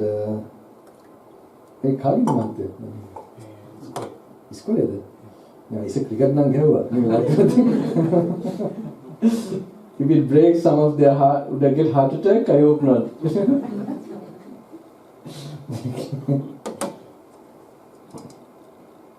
Well, I don't know. If this falls, no problem, right? So anyway, which one would you like? If I offer you now, you'll have a choice which glass to drink. Which is the last one? Plastic one. I don't want correct answers. I want real answers. Sorry? Nice one, huh? You choose that one, huh? Yeah, why not, right? The other one, this one you prefer. And the medium one? You prefer that? Okay. Alright. My friends, this is your world, This is your world. I got to know that I saw speedboats and they are with loans, You're paying a loan. So I'm just thinking you're going in a speedboat, thinking about how to pay the loan, right? Your body is in the speedboat, right? Your mind is, just imagine. Just imagine, just because the drinking, the taste of this thing will change from whether it is you're drinking from gold glass or what glass, where you sleep, what food you take, where you're staying, the container, does it make a difference? But just imagine, it's okay. If you have to spend so much hard working, and this thing now, so I realized suddenly you can't pay and then you become homeless also. I got to know this. Many do ask this question from me, the fear of, Bante, or most of them, they're asking me this, especially who are from this country, when I met them, they said, can my finances little bit okay, can I do a job which I'm not hardworking and get money and do this? I only know one lady actually I met, maybe there are others, they are not come and told me. She has given up that house, what she had, it's like called white elephant, it's like a white elephant, no use of it. So she has given up that house with many rooms and this thing. Now she's staying in a basement and she's doing the meditation, not much bills to pay and then making maximum use of the life. But I must tell you, sometimes you might have to become poor or become simple, you might have to spend a lot of money. Then don't do it. I'm not telling just becoming simple only is liberation. So only I'm telling, if you can find a way, where the same thing is done, but it's not causing that false value with your community. Like that pride, the unwholesome defilements that grow in your heart just to compare and to be delighting in going in that vehicle or whatever, whether it's Lamborghini or whatever, I don't know. And then, it's just a show only to others and you're developing more illusion in you, the snake of illusion in the brain. And so I don't know, this I created when I happened to visit one house actually. This couple, they spent 2-3 years. They designed the house, all that, and they actually designed the house they had the intention to become a nun and to ordain, to become monk and a nun. So what happened, they planned to build this house, worked so hard, day and night, and then they were giving this house for retreats and for monks' use actually. I don't know, I don't want you all to recognize there in America. And then now the problem, they have settled everything. The problem is for them to ordain, main problem is to sell the house. So I'm just thinking, if they practice already 2 years, 3 years back, living in a cellar or something, they would have already been monk mentally. They had plenty of time and they would have done the practices of being a real monk inside their mind, rather than just thinking of the external ordination. They've already tasted that life. So just I hope this will help some of you all. But to become simple, if you have to spend a lot of money, and that also don't do. Wait, okay, you have your riches. Doesn't mean if you are not enjoying your riches, you are rich inside. You are rich inside. That means you are a special character. You have a Lamborghini, but if some small thing scratches, you don't get a heart attack. You are so cool, You see it as, and that's okay, that's fine. But just to pursue that is taking all your energy and all that. Don't do it, no time. You may get a cancer, or suddenly you might get something tomorrow, maybe your last day. Do I make sense? I don't know. In your society, am I right? I don't know. I'm asking some of the organizers also. So this part is just, now I'm going to come to the last part of insight meditation, Now this is the cherry part. Actually, even the blessing part is not the one. This is not my main gift. I want you all to, now even today these cancer patients and all who I met, maybe somebody has told Bhante is giving these blessings and all. No. These are very minute things. The main thing is to, like what I faced in Himalayas, near-death experience, what I practiced, to face that, to watch myself and to see there's no self here, and to be free mentally, and to see the doctrine in that experience, and to be peace with that situation. This is what I want to teach. So you're not looking for cure or something, and you don't think you're sick. What is you is not. If you think your body, your consciousness, there you're sick. But you see sickness is there, but it's not me. But this should not be told verbally, it should become a mental picture. So before I go to the last part, any more question? What's the name of your German teacher? Jnana Vimala Bhante. Bhante Jnana Vimala. He was a wandering monk. You know Gnanaloka Bhante? He's one of the last pupils of Gnanaloka, as Island Hermitage. Yeah. He was not a famous monk actually, he was a wandering monk. He was going for 29 years he was on Charika, like only for Vasa he used to stay, like going from place to place. And I also met him on the road. So in my case also I have no monastery, I will be doing that. I think one day I'll also, when I die, I will die somewhere or leave this place. So he told us so much about attachment to monasteries, devotees, to leave all these things and how to go, just follow the master. There's one book written about him called Pure Inspiration, now recently, by some of the monks who knew him, but he was very strict. They normally see that him like Kashyapa Maharata, say one of the. He was very strict, but so kind and wise. But he was firm. If you really want to practice, he would give you a super push. Because sometimes foreign monks, they didn't like him, because he was very, in the beginning, I think later, maybe he was a very cool down person. So there's a story, they say that like he has asked one of the monks, what do you do in your spare time? And when they came to meet him, and they said, I sometimes write a letter to my mother and my family and so on. Then I don't think, he's so kind, he tells very tactfully everything. But this point, I know him. He would be very sure about the point. So it conveys the point. He said, did the Bodhisattva write letters under the Bodhi tree? When he was going to attain, did he? But I can understand him. He had that spirit, but he would never hurt anyone else. He's a beautiful person. Many ways I saw him.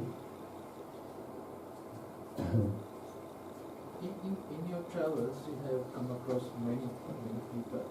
And have you come across anybody who has attained Raha? And if so, what is their outlook in life? Okay. The thing is, I would always interpret the outlook through my outlook. So there's an internal state of Arahat, what you're telling me. It's an internal experience of. So actually you can't. That's a good point also, because now I'm coming to that now for the practice purpose. You tell like that. I remember my first assistant who took, because I was not using money, and in India when I have to go, this was a big problem for me to keep the rules and go. So I had suddenly an assistant who went with me, who handled the money part in India. And there he was keen to go to Himalayas, because he thought going with me he could go to the Himalayas, because Himalayas he thought like it was like going to the zoo, like you enter that area and you see rishis flying here and there. You see the giraffe. This is his idea of Himalayas. Okay. This is very funny, really, because this is how many of the way we see things in the world, but he had this idea actually. So we were in the southern part of India initially, and then this nice, interesting thing happened. So now these places I have gone before being a monk. I was as a layperson, I know these areas. Only problem for me now is not touching money, rules as a monk, to keep them. So I have gone several times as a young boy. I have been sleeping in bus stands also. There are so many ways how I live to do this practice, just having minimum money. My father used to give me for about 1 month money, I used to stay 3 months with that money, like that. So you can imagine, then I used to sometimes have a bath in the public toilets, like that. But I made sure I did that same practice. So anyway, when I went with him, I was in one ashram. Ashram, you know? Ashram, you know, there in India you have like where, so there's one special, you could say a yogi who had some power. He was one of my gurus one time. So he was there. So now he's coming from a completely Sri Lankan background only, you know, the cultural this thing and all that. Anyway, so we were in a kind of a lodging, and I could see one day, 2 days, he was like very disrespectful. Like he was like looking at me like, what are you doing, Bhante? Like something like that. That kind of look. So I just was the thing, but I had a feeling, I thought he has helped me a lot and he should get some blessings by coming with me. And that I was thinking.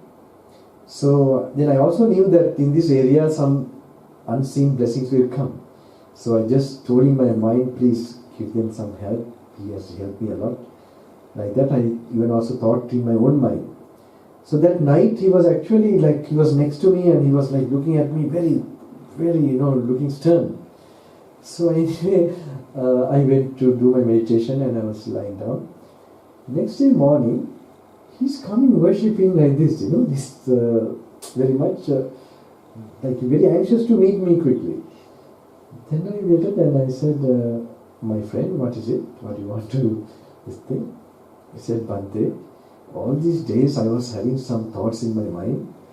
When I saw him 1 week ago, when I first saw this master here from the crowd far away, I just thought he was having too much sensual desire.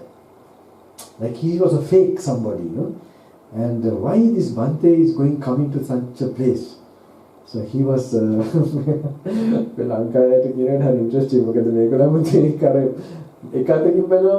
Some of the Sri Lankans also like frogging the well, only Sri Lanka, everything, the whole world is Sri Lanka. But I love them so much, they are bringing in their genes. And when I can see, they are like, that faith Saddha is there for many generations. But they have made it their own religion, Buddhism, that is their Mage Agama. That is, of course, there's some previous life, something, but I feel they don't think much out of the box.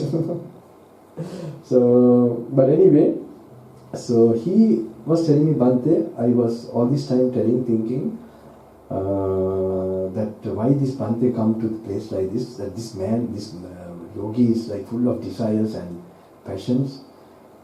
So, but yesterday was the peak, he said, I couldn't bear this.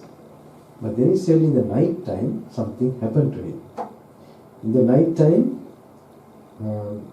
he suddenly, like while lying down with these thoughts, he saw this yogi, this person coming towards him. And he was like, the way he told, I don't know how to, it was exactly for him, some like a vision or something, I think. Like he was not having any clothes, okay? Because I think it's exact message for this person. Because he was a monk before, this gentleman. He has been a monk, he distraught because of something he couldn't do, control his mind in the Brahmacharya way. He was having problems with sensual desire. So with that he distraught, and then he was being a layman, and then, so what he saw was immediately this yogi without any clothes.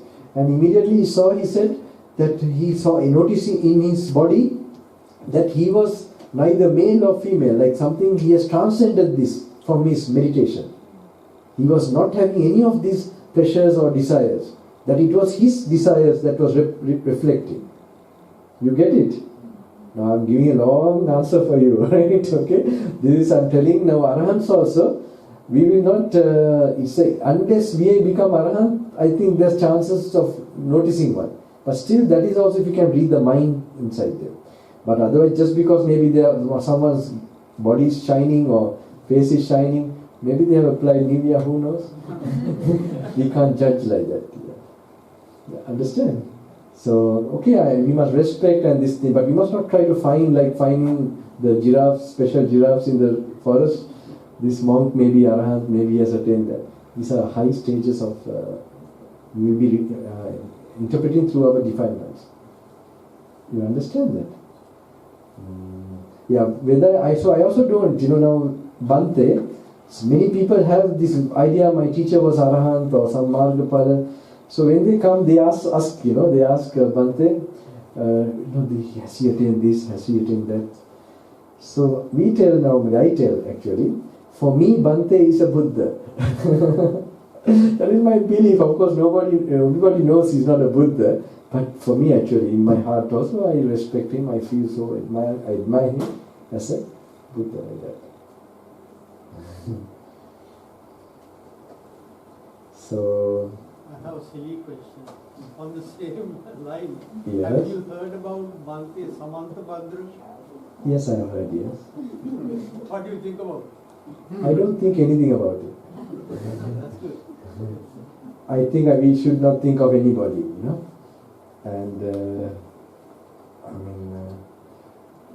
one day when we don't think of anything, better to think. I have some things, but if I tell something like that, I'll be falling into a trap. I know in Sri Lanka we have sometimes, little, but I can only tell what my teacher said. My teacher has told not even tell to ourselves whether we have attained something. Just make sure you are practicing and progressing.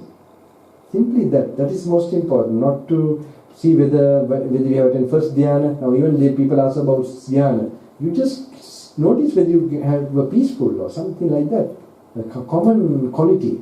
Not the specific thing, and that can create. You could say spiritual, or you could say spirits, bhutas, pretas attached to margapalas entering you. Trying to confirm whether I attain this, whether I put a coin up and see, check 3 times. If I'm so on, okay, this heads. Okay. So you must be free from that, just practicing. But I tell myself, I don't want a margapala where I'm sleeping, eating and not controlling my senses.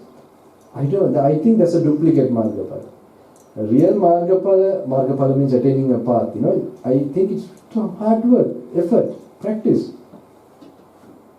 Hard work means you must enjoy, like when you're driving the car, no tire, iriyapade. These stages should be practiced. And slowly you must see, after 1 month, 1 week, 2 weeks, you must see, before you were getting angry in situations, you are less angry. That's okay, you're progressing in the right direction. But you don't name where it is, which area you have entered, or you enjoy increasing that practice. Different styles of the different people, The way I was trained by my teacher is not to find other people whether they have attained, nor to think for yourself, just to make sure you're doing the practice. Any other question? But good, you knew it was silly. That means you're not silly.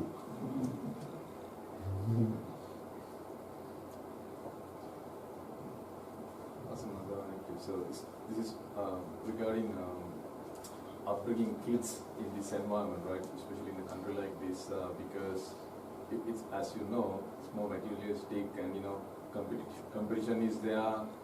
Everybody's trying to create a go-getter.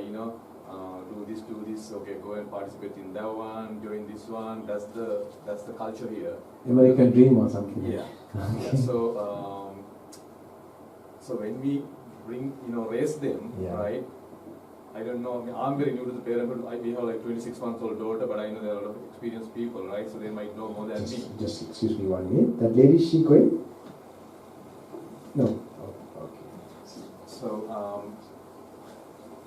if parents have any conflicts, when raising kids in this environment, and at the same time you are thinking of what we know from Buddhism and all these, don't be selfish, think of the other people, right? What is your advice for them to tackle these things?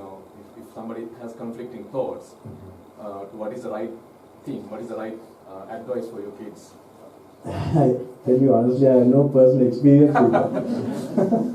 I had to put my, especially with kids, I never became a father or a mother. If I had a kid, I would say, knowing this knowledge, I would always try to, I can tell you like this. I had experience with I had to stay with my family after this transformation, age of 18, like I was at home. So like suddenly my brother is very younger to me, 9 years younger. So suddenly there's a time where he went astray actually. Like 15, 16, 17, he had bad friends and all that. So, but with this practice I already knew something about his destiny, some karma, that this period he is going to face this kind of thing. Now this knowledge was very helpful for me to have a detachment and also to think what I must do for him as a duty, as a brother. Not with the emotion of, I must be always haunting him or going behind him like that. So what happened, one day something happened, where I'm the one who also got to know this happened.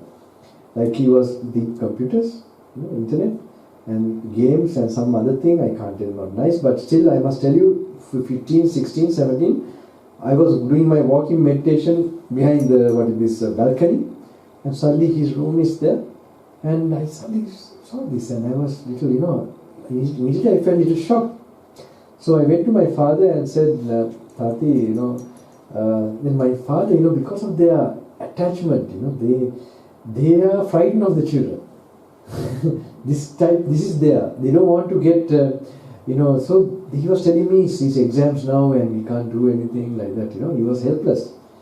So I think that is also because you don't have that strength, that, that inner knowledge or belief.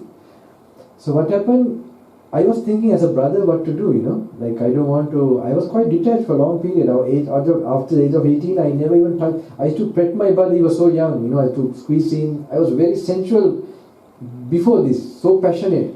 But after this, I was very separated from, I never forget, they brought me from the airport to South Africa after a short visit Sri Lanka. And my brother was seated next to, that time I was then 19, 18. Then he looked at me up and down, and he saw I was not doing, I just waiting, meditating. And he laid his head like that. But I think I got their respect, the family. And when they had problem, I was able to help them. If I just indulge and become familiarized with them, I would have not had, I would have not really helped them. I would have just indulged a selfish feeling or enjoyment of being connected to them. So anyway, when this happened, I had a sudden feeling my brother this is going to happen to him like that. But I knew always to use meditation for the answer. So what I did was I went to the shrine room, locked myself, and I made sure until I was cooled down, until I had the pressure gone from my system that this is my brother and I must help him. I waited. So I made sure that meditation, I was getting it in such a way that I am noticing that how he was born to this family. Before he was born, I was not worrying about him. After he was born, how my senses, for the body, how I was getting this connection and how that attachment built. So that way I was able to finally notice that this is something, I can't possess it. It's an illusion that I'm trying to. So when I got that thoughts, I was free. Then I thought what to do. Without the emotion of excitement, want to change someone, without that, then you have that mystical force, I was telling that. So you always try to change the people around you with changing yourself or doing the meditation. When you're calm, you deal with the thing. When you're not calm, you don't touch that. You wait until you're calm. So anyway, I went to his room now. My father also went, now he knows he has got caught. So he was lying down in the bed, and suddenly I just told him the pros and cons of what was going on, like a lecture. Just to clear myself also, just to make sure that I have done my duty. No anger, no this thing, I would tactfully.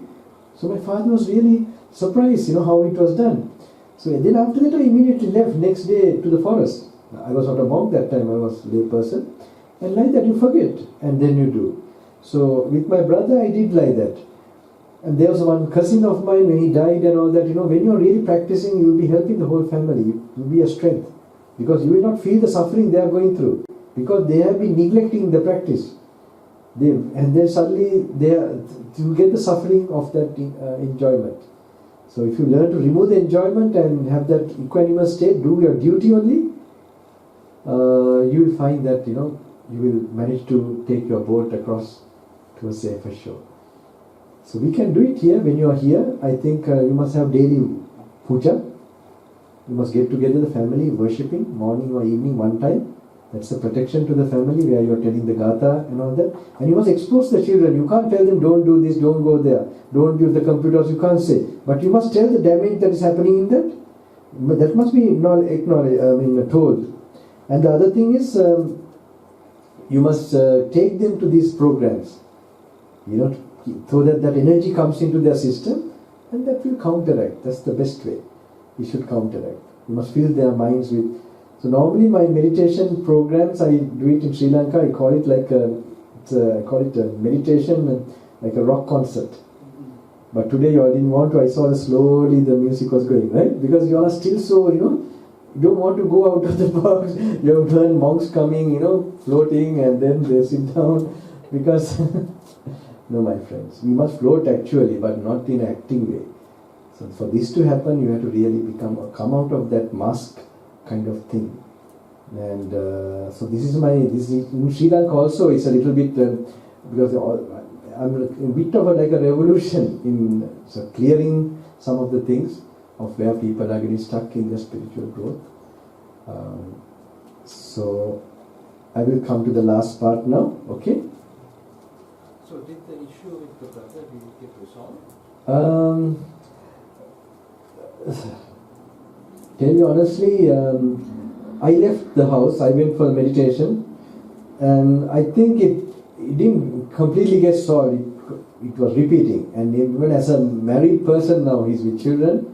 The wife is telling me that he's addicted to games. So that's okay. That's this thing. I will not go behind worrying or this thing. You understand? So it might get resolved. Some people, certain time has to come. But you have done the best. If I made strict rules or something, tell him, brother, I will hit you or gain you. With fear he will do it. But no, maybe that compassion will be always working, echoing in his mind. So, I don't know, I was not there much at home, I think, but his wife complained to me only about this. That's all I know. You should not peak, that's your attachment, okay, I do something when it's working. You renounce, you see the power of renouncing.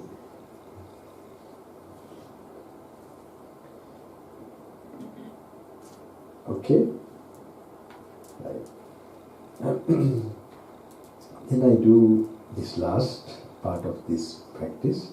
Now I must tell you, what is your real purpose of all this? I mean, we have heard in Sri Lanka, this is almost told as nuns or monks, is enlightenment, okay? We are coming very fast to that thing. So, but for enlightenment, normally it is said, even to glimpse enlightenment, the master says there are 4 factors that help you. One is a great friend, an enlightened friend in other words, Satpurusha Sansevo. With an enlightened friend you get to know the teaching. That's called listening Sat Dhamma Savana. And what you hear from him you contemplate, you investigate. And that is actually, and you reflect deeply. That means not just intellectually, but you sort of allow the thought to bake in your head. That is important. Now that's what we don't use to these days. We don't allow the idea, the contemplation to bake inside our head. Because to bake, you have to keep it inside the oven, But we are not able to keep it. The mind cannot stay in the present moment. So when you have a stress-free, relaxed mind, then that ability to bake can take place. So that's why I'm telling not to drive without stress. Those are just other things, not to have stress and all that. When you drive, when you are feeling time is passing very fast, you are doing these things properly.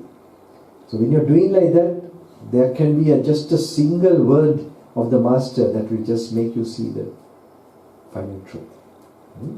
So now, to see those truths, now we have so many monks also, like for example, I am now coming and teaching something and so on. So who is this right friend? I normally call this is your GPS. If you want to follow this path, you need somebody to give the instruction. So maybe now you have found a person like me. You can refer my YouTube, what they post. Is it? Will you be looking at them now when you go? And you can follow that, right? That will be a clear kind of support for you all. Is it? But how do you know I'm enlightened? You have to follow someone who is enlightened, right? How do you know? Maybe I was in the forest a lot, but animals also have been in the forest a long time. They have that. How do you know? Can you read my mind? We don't know, right? So who are we going to make our... I mean, we hear things from the GP, the internet, say, YouTube or some other teachers come and teach. Actually, we know the original words that some of the masters they have explained, not an interpretation. They are enlightened. Like those words that are recorded, not someone coming and explaining those words. You can listen to that also, but independently, I would suggest that you go through separately the map, the original map. Someone explaining the map, okay, go through that, but reading is the best thing today. Keep it in your sight and sort of go through that. But you must have patience. We have not learned today to sort of experience that, because our minds are trained to think in a very different way, not slow and deep. Today is more shallow and fast. So the slow and deep thinking, for that only we must not be in a hurry. Remember that. Sometimes it might be boring, it might be interesting to listen to some monk who is explaining their teachings, because it's close to us in time. The other one, it needs, I call, brainwashing. Because why? How come the simple verses that trigger that insight, the vision? So it is not a big philosophy or some kind of big doctrine. It is the pure heart. The pure mind has more chances of getting the experience of that, seeing the illusions in one kind of thought. So, but to demonstrate this, I need a scissor. Good. Tina Matthew. Yeah, Tina.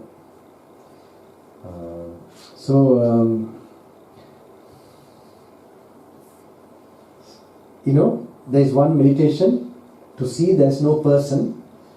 The master, he has told in the past, like those days there's no idea of electrons, right? So it was in terms of nature. So like, like hard nature. No fact again. One point I didn't tell, which is because I'm coming to the last part of meditation part. I quickly tell this also, so I have told almost all the things I have found out. My findings, maybe I'll get a PhD later here. This regarding monks' rules, it's regarding the MRI scan and the monks' rules. We have this, Buddha has laid down grave offense and minor offense. He has laid down. Now, when he laid down those rules, after 20 years only he started laying down. Why? During that 20 years, nobody made these mistakes. They didn't get these defilements in the mind. After 20 years, these monks, they were coming up with these mistakes. Then he told, don't do this, don't do that. And then he told, this is grave. This is, and these are minor offense. Like that he made categories. Now mostly the ones which are connected with grave offense, it is connected with brahmacharya, celibate rules. Okay? Very interesting thing, when you break that rule, the sexual experience, when it comes, I can't tell the word exactly, it's not nice, it's not proper civility when I say like that. If when the peak of that experience takes place, the pressure, then that rule is broken. For that rule to break, you have to experience the peak of that. Now, when that experience is experienced, if you put the MRI scan, it shows the reptilian brain takes over the entire brain. In other words, it makes that special frontal lobe and which we have got, they say after evolution, but we know it's due to good karma. That part which makes us memory, rationalize, to think, and all this meditation, all that happens, this area, that area is completely damaged when this experience is experienced. So when it was so fascinating for me actually to see how Buddha, would have known so clearly, the exactly what is going on in the brain. So now, one thing I must tell you, this kind of function in this modern day, in those days, Buddha's time, it was happening only in few people in that society. Okay? Today, to find a person who is not happening that, it's difficult. It has become a common thing. Okay? So now there are groups in this USA and even in Europe, in those countries, knowing the danger of this aspect, they are keeping away and restrained, like vegan. Now vegan, that is like a group like that, another group, I'm going to tell the name of that group, who are keeping away from these things. Now this is a challenging thing because some things we have got addicted again. Keeping away for 3 days, 1 week, 90 days practicing this, like that they count and they reward themselves. So I think this is a very wholesome, without a religion or anything, but so we should be knowing this more, who are really interested to become self-realized and all that. This group is called NoFap. I don't know whether you have ever heard it. NoFap. N-O-F-A single P, I think. This is in YouTube, you can check. Alright? I think this is very important. But I sometimes say you can check when I'm in the airport, So because you will never get this information, I'm telling you. And so, but I am touching, I am sure, what is really currently affecting you all towards Nibbana, liberation, that is blocking, if it is there. Okay? So this I have covered that point. Now I'm coming to the end part, what I'm going to explain.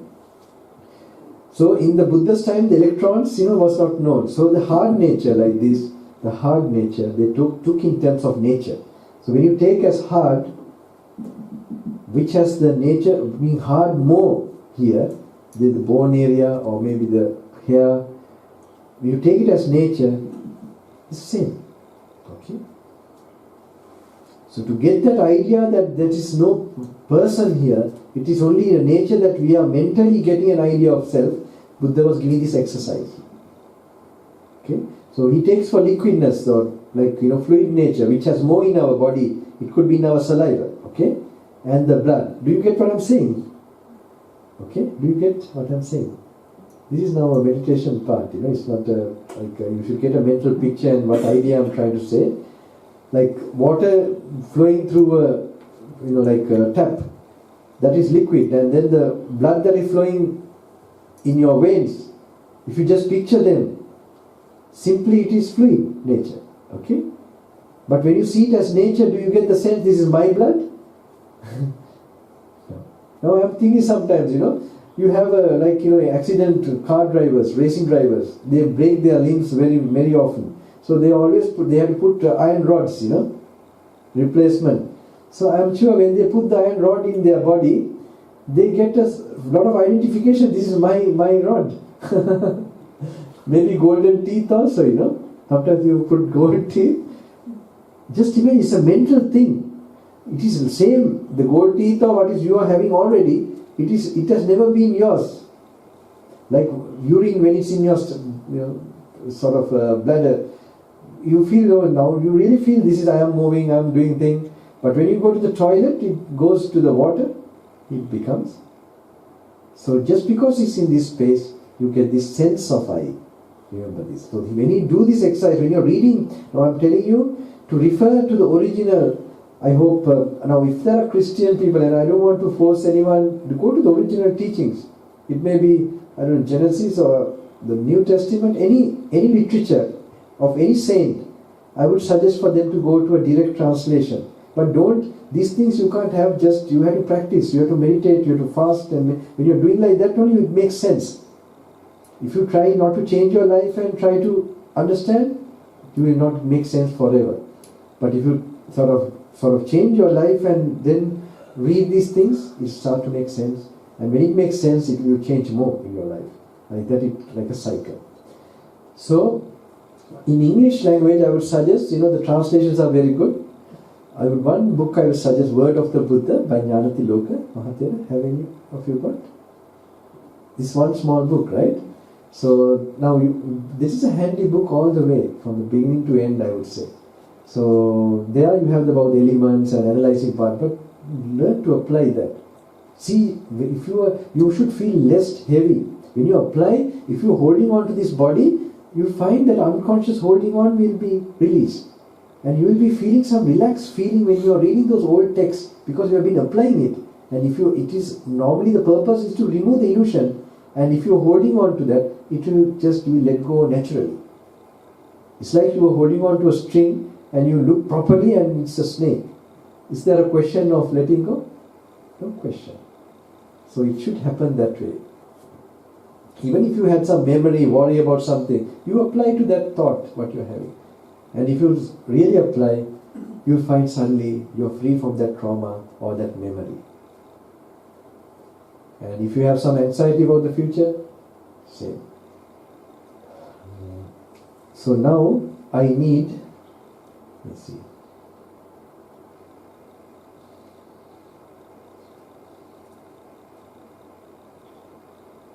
If I talk a lot,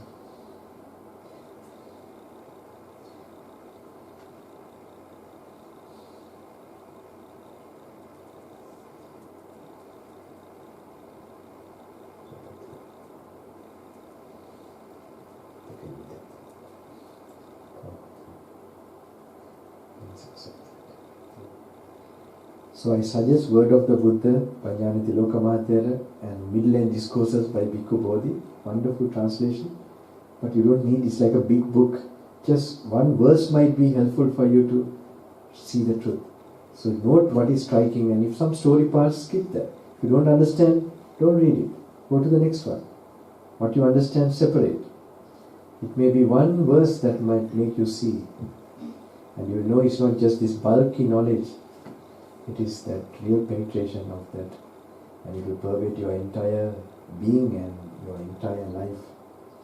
You will see some way out of all this. So for this I need somebody, donation, your hair donation. Anyone wants to give me a little bit of their hair? Yeah, you can come.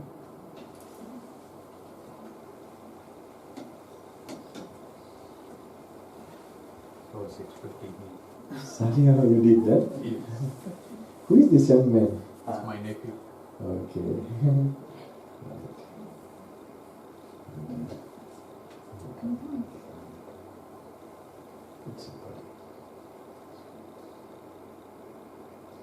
It's up there. Look at it up. That karma. Okay. How much you feel this is your hair? Do you feel like that? Yes. Yeah, okay. Did you ever do this with me? No, no? No. Okay, that's a good thing. It's not a wig, right? No. Yes, a handsome. Take little bit, nobody will see. Now, how much do you feel this hair is yours? Not at all. Not at all. Thank you. That's all. Just imagine, how fast this, it's just so much, so quickly it became not at all. Just imagine. I mean, I'm doing this to make it graphic, But just imagine, that scissor should be your discrimination, which you should be doing. And because it's in this space, this sense of I, especially with feelings. Because now when I pulled also the feeling, there, it makes that more the sense, this is mine. So when you have to cut like that, and that is the exercise you have to do, like you have to wait quietly and then apply these things and really dissolve your awareness into this knowledge and feel free, and there should be moments you are doing that in your meditation. And when you are doing like that, if somebody is shouting at you, now these people practice, next day somewhere, maybe your wife, your husband, or in an office somewhere, you're not hearing from your ears. It will be like another person's ear and another person's sound. If this is happening, you will not react. Now there are people who are doing like that. This is the most important thing. Your day-to-day activities, you will not feel to react. because you're focused and you're experiencing that undiluted awareness. So these things have to be done, in a practical way. So when you're reading, it's important, when Buddha is explaining, they're your meditation objects, remember that. So when you must apply, simply focus, allow it to bake, repeat. If you have read these things, repeat again. So it has to go on. If 1 month you have finished, start the next month again. And do this for many years actually. So you're always knocking at the door of liberation. So little bit meditation and reading, they should go both hand in hand. Reading the map and practicing. And if you get chance to go for retreats or whatever, okay. If you get time, you must try to make time. Get simpler jobs, a simpler life, like that.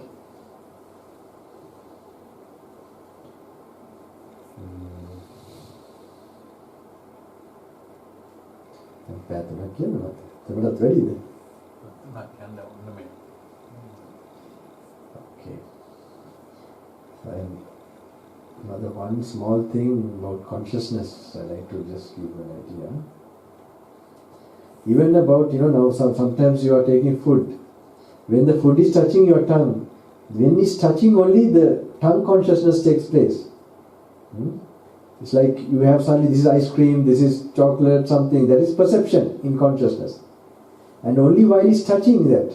When it's touching no more, you have to put something else again. So that feeling, only you get the sense of, I am feeling. This is me. When it is without touch, without feeling, it's like a projector with only the screen and all that. When there's no movie, okay? It's like now when it's touching and you're getting consciousness, it's like a movie going on. So that movie you get this I am feeling, but I is there is with this only. For emptiness you don't have an I. So when that feeling, if you think is me, when it's not touching, no feeling, then the I is also dying there.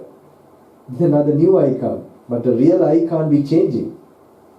But you will then begin to see slowly that this is a kind of a mental illusion, the idea of I, that I am here.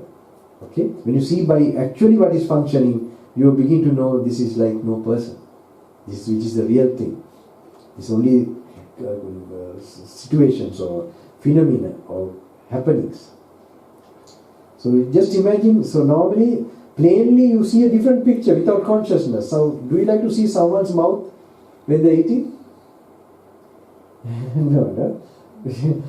Even my grandma, they said, Puta katavagana konda pute. When I was very small, the very beautiful, the way the kindness they tell, you really feel like following.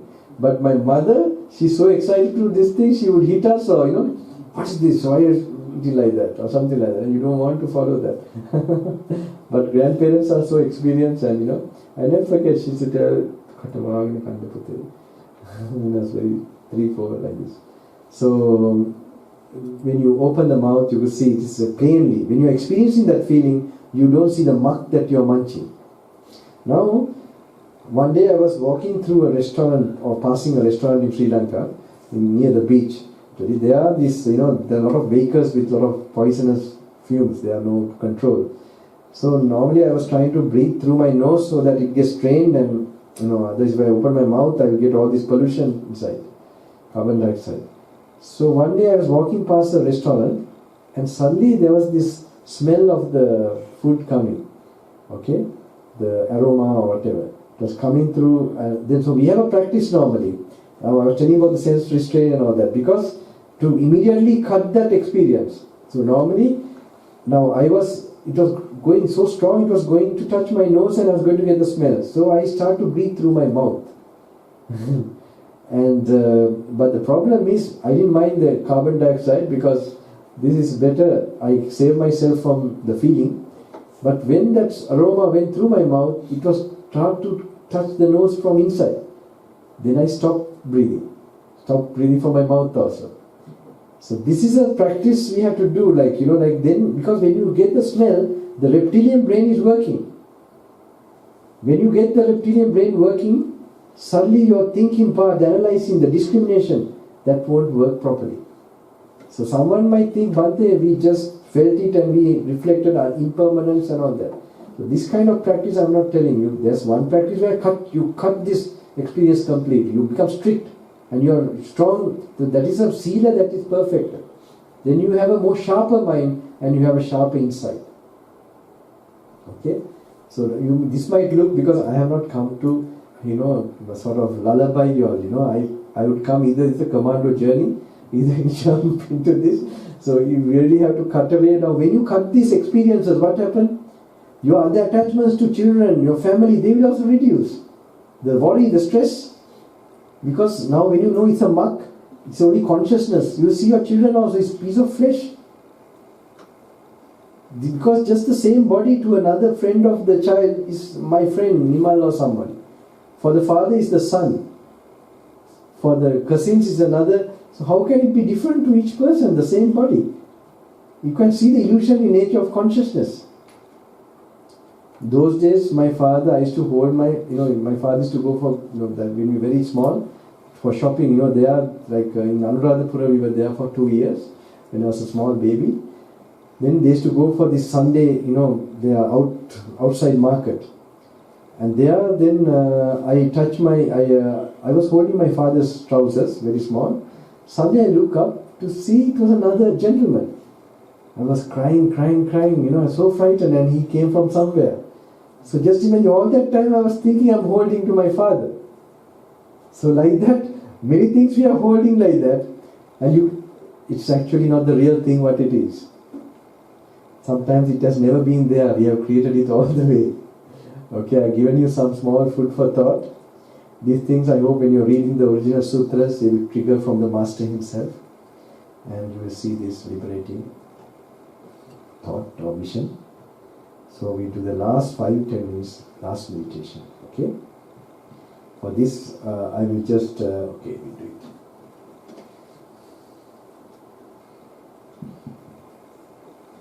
Just relax a bit. I'm happy.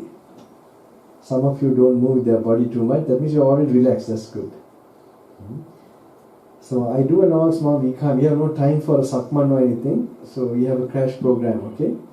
So can you shake your hands a bit?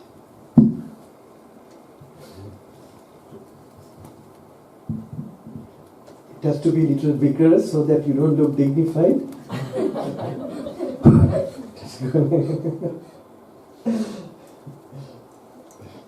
And you must get that, let go everything,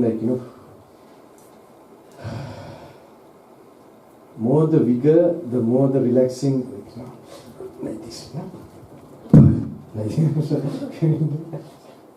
you all must do, I'm doing this for you all, not for me. I have no need for this. And then relax. Then you feel the relax that, all the blood is flowing from your hands and the body. Because you should get that delight feeling of even the physical body. Normally it's called Kaya Viveka we have to get, then only Chitta Viveka will start to happen. So you must learn to sit and do everything in a joyous thing. You feel nice, comfortably. Comfortable means your mind is at peace. And you're keeping your vehicle, the body, in a relaxed way. Now, properly pay attention to the sounds you are hearing.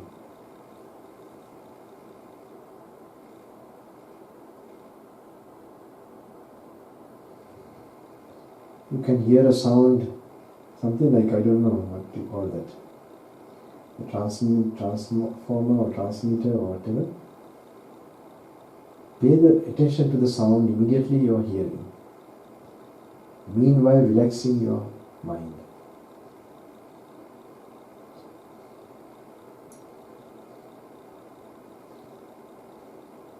Pay attention to that. This is quite a quiet, silent place, so just really try to pay attention to any sound you are hearing, and meanwhile relaxing, like you're in front of a beach or in a park.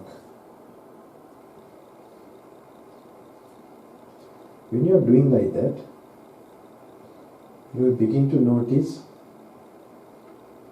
naturally some function in your body.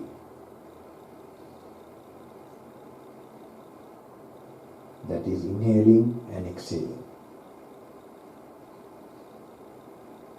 Not anapanasati or anything. Don't try to do any meditation. It's just simply when you're relaxing. I'm only talking very just starting preliminary practice of relaxing. You will naturally notice your in-breathing and out-breathing.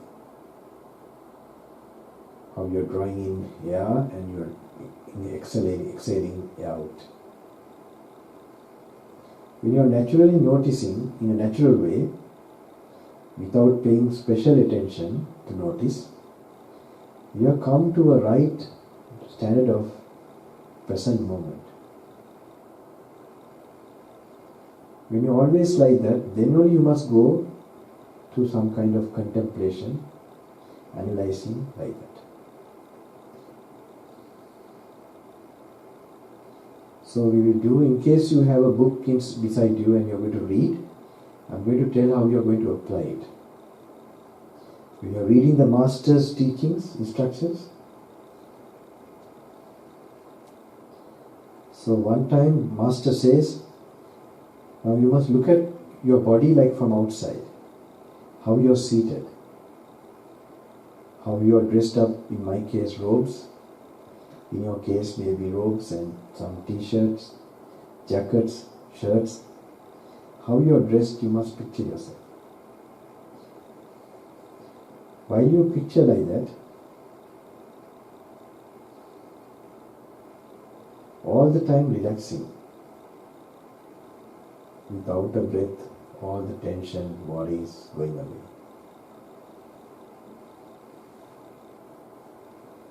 And when you're picturing like that, then you must remember the Masters, what he has read, what he told.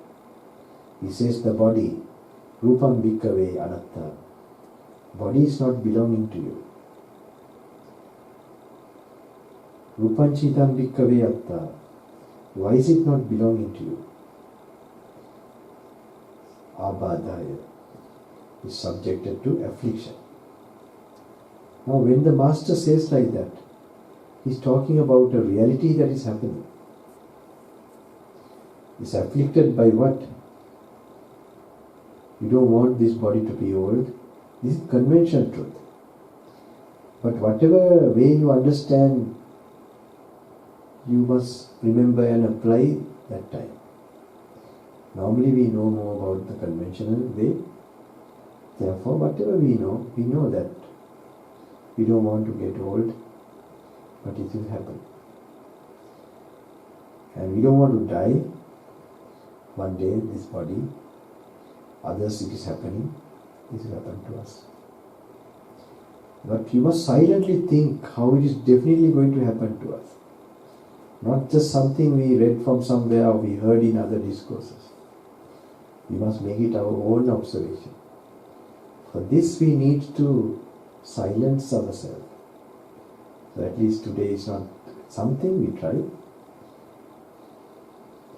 And then he says not subject to affliction. Sanvatteriya labbetacha rupe evam me rupam hotu evam me rupam hotu. You can't order the body, may the body be like this, may the body not be like that. It doesn't follow your orders. If you tell it not to get old, not to die, it will not follow your orders. Silently think suddenly, some of your friends, they had to die. They didn't want to die. But it has its own nature. Such a same body you have also. So really see silently. You are carrying something which is not you. Without the body you don't have consciousness. If your body is not you, then the consciousness also can't be you. When you happen to silently perceive this, you will let go what you are holding. You will let go certain attachments. As I cut the hair and showed you all, these are small pieces we are thinking it is ours. Piece by piece if you remove, you will know it's nothing there for you. Even thoughts, perceptions, memories, these are all small pieces that you are wrongly identifying as you. When all that baggage is let go, you are more entering an empty area of enlightenment and true freedom. May this peace experienced by me more and more, where my mind is free from greed, hate and delusion. When you are feeling like that, just think this happiness may be experienced in this room, this crowd here. Then out of the room, out of this building, like you're going in a helicopter, people around this area, they're in their homes, may they also experience this. Not only them, entire San Francisco, Bay Area, then slowly down Los Angeles, California, like you have seen, like ants, all these people. Entire North America, may they all experience this peaceful state, happy state of enlightenment. Not only them, Canada, South America, like you are looking from space, Central America, England, Europe, Mediterranean, Africa, China, India, billions of people, lakhs of people, like ants, may they get this inner happiness, realize it. Taiwan, Australia, Japan, all human beings in the entire planet, may they come to this happiness. Not only human beings, the animal world, unseen spirits, lower suffering, sentient beings, to the lowest worlds, may they get this peace of mind, freedom from all body and fear. Not only them, the angels in the top, Chatu Maharajika Tavatimsa, Tusita Yama Nimatarati, the higher angelic worlds, and higher than that, the Brahmalokas. In those places, there's no greed, no hate, but there is delusion, a sense of I in a subtle way. Even when that heaviness is let go, and you just see it's only phenomena, like the ancient masters, they are completely liberated from the highest worlds to the lowest worlds. You think of it. May these living beings, all sentient beings, come out of all suffering to highest peace.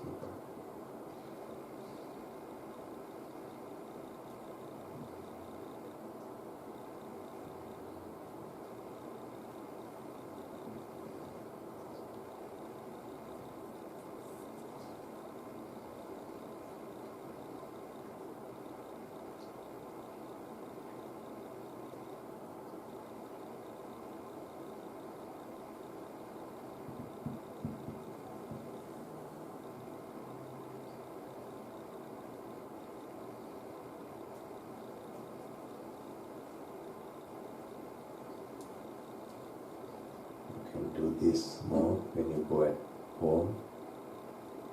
I've given you some small sample of how to do all these things one by one. For the last part of blessing you all,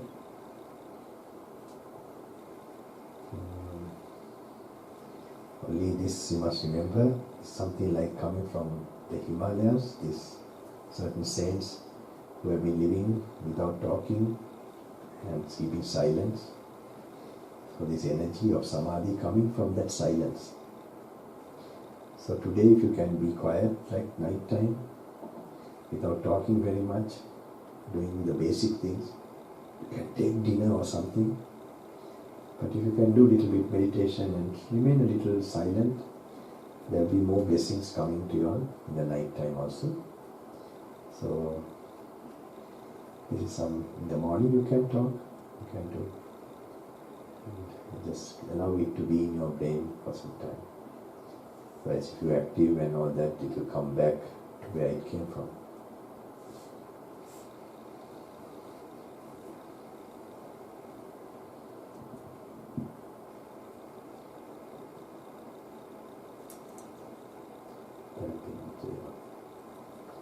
Said something.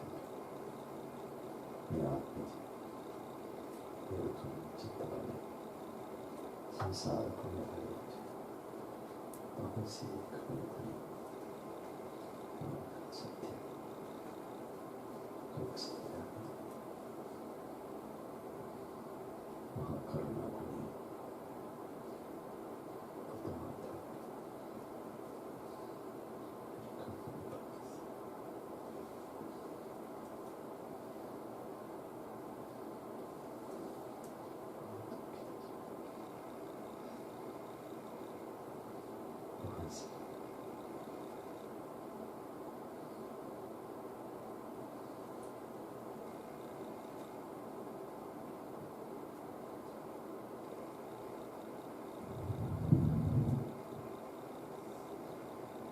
Anyone have any particular problem that they want me to bless them specially? You can slightly raise your hand. Something worrying you, bothering you still? Slightly raise your hand, slightly. If you do have.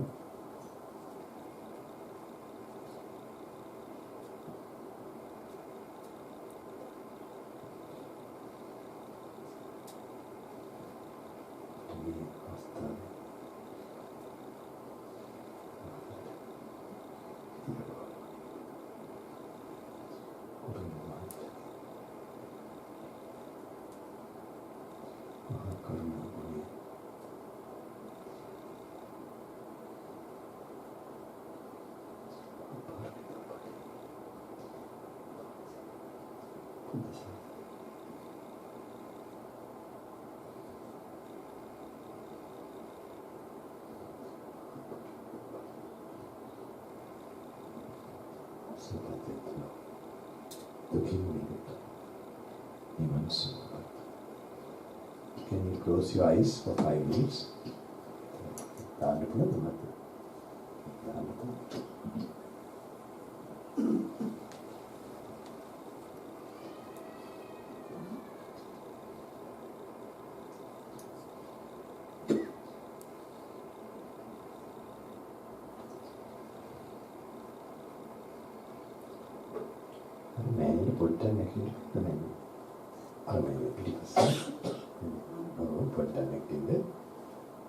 Body relax කරන්න.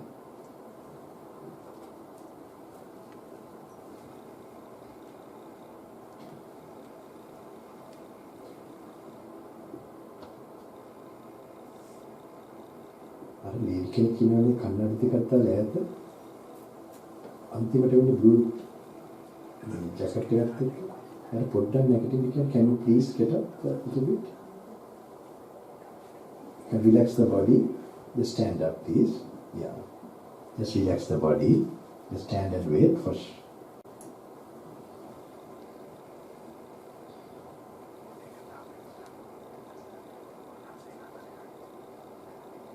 Thank you.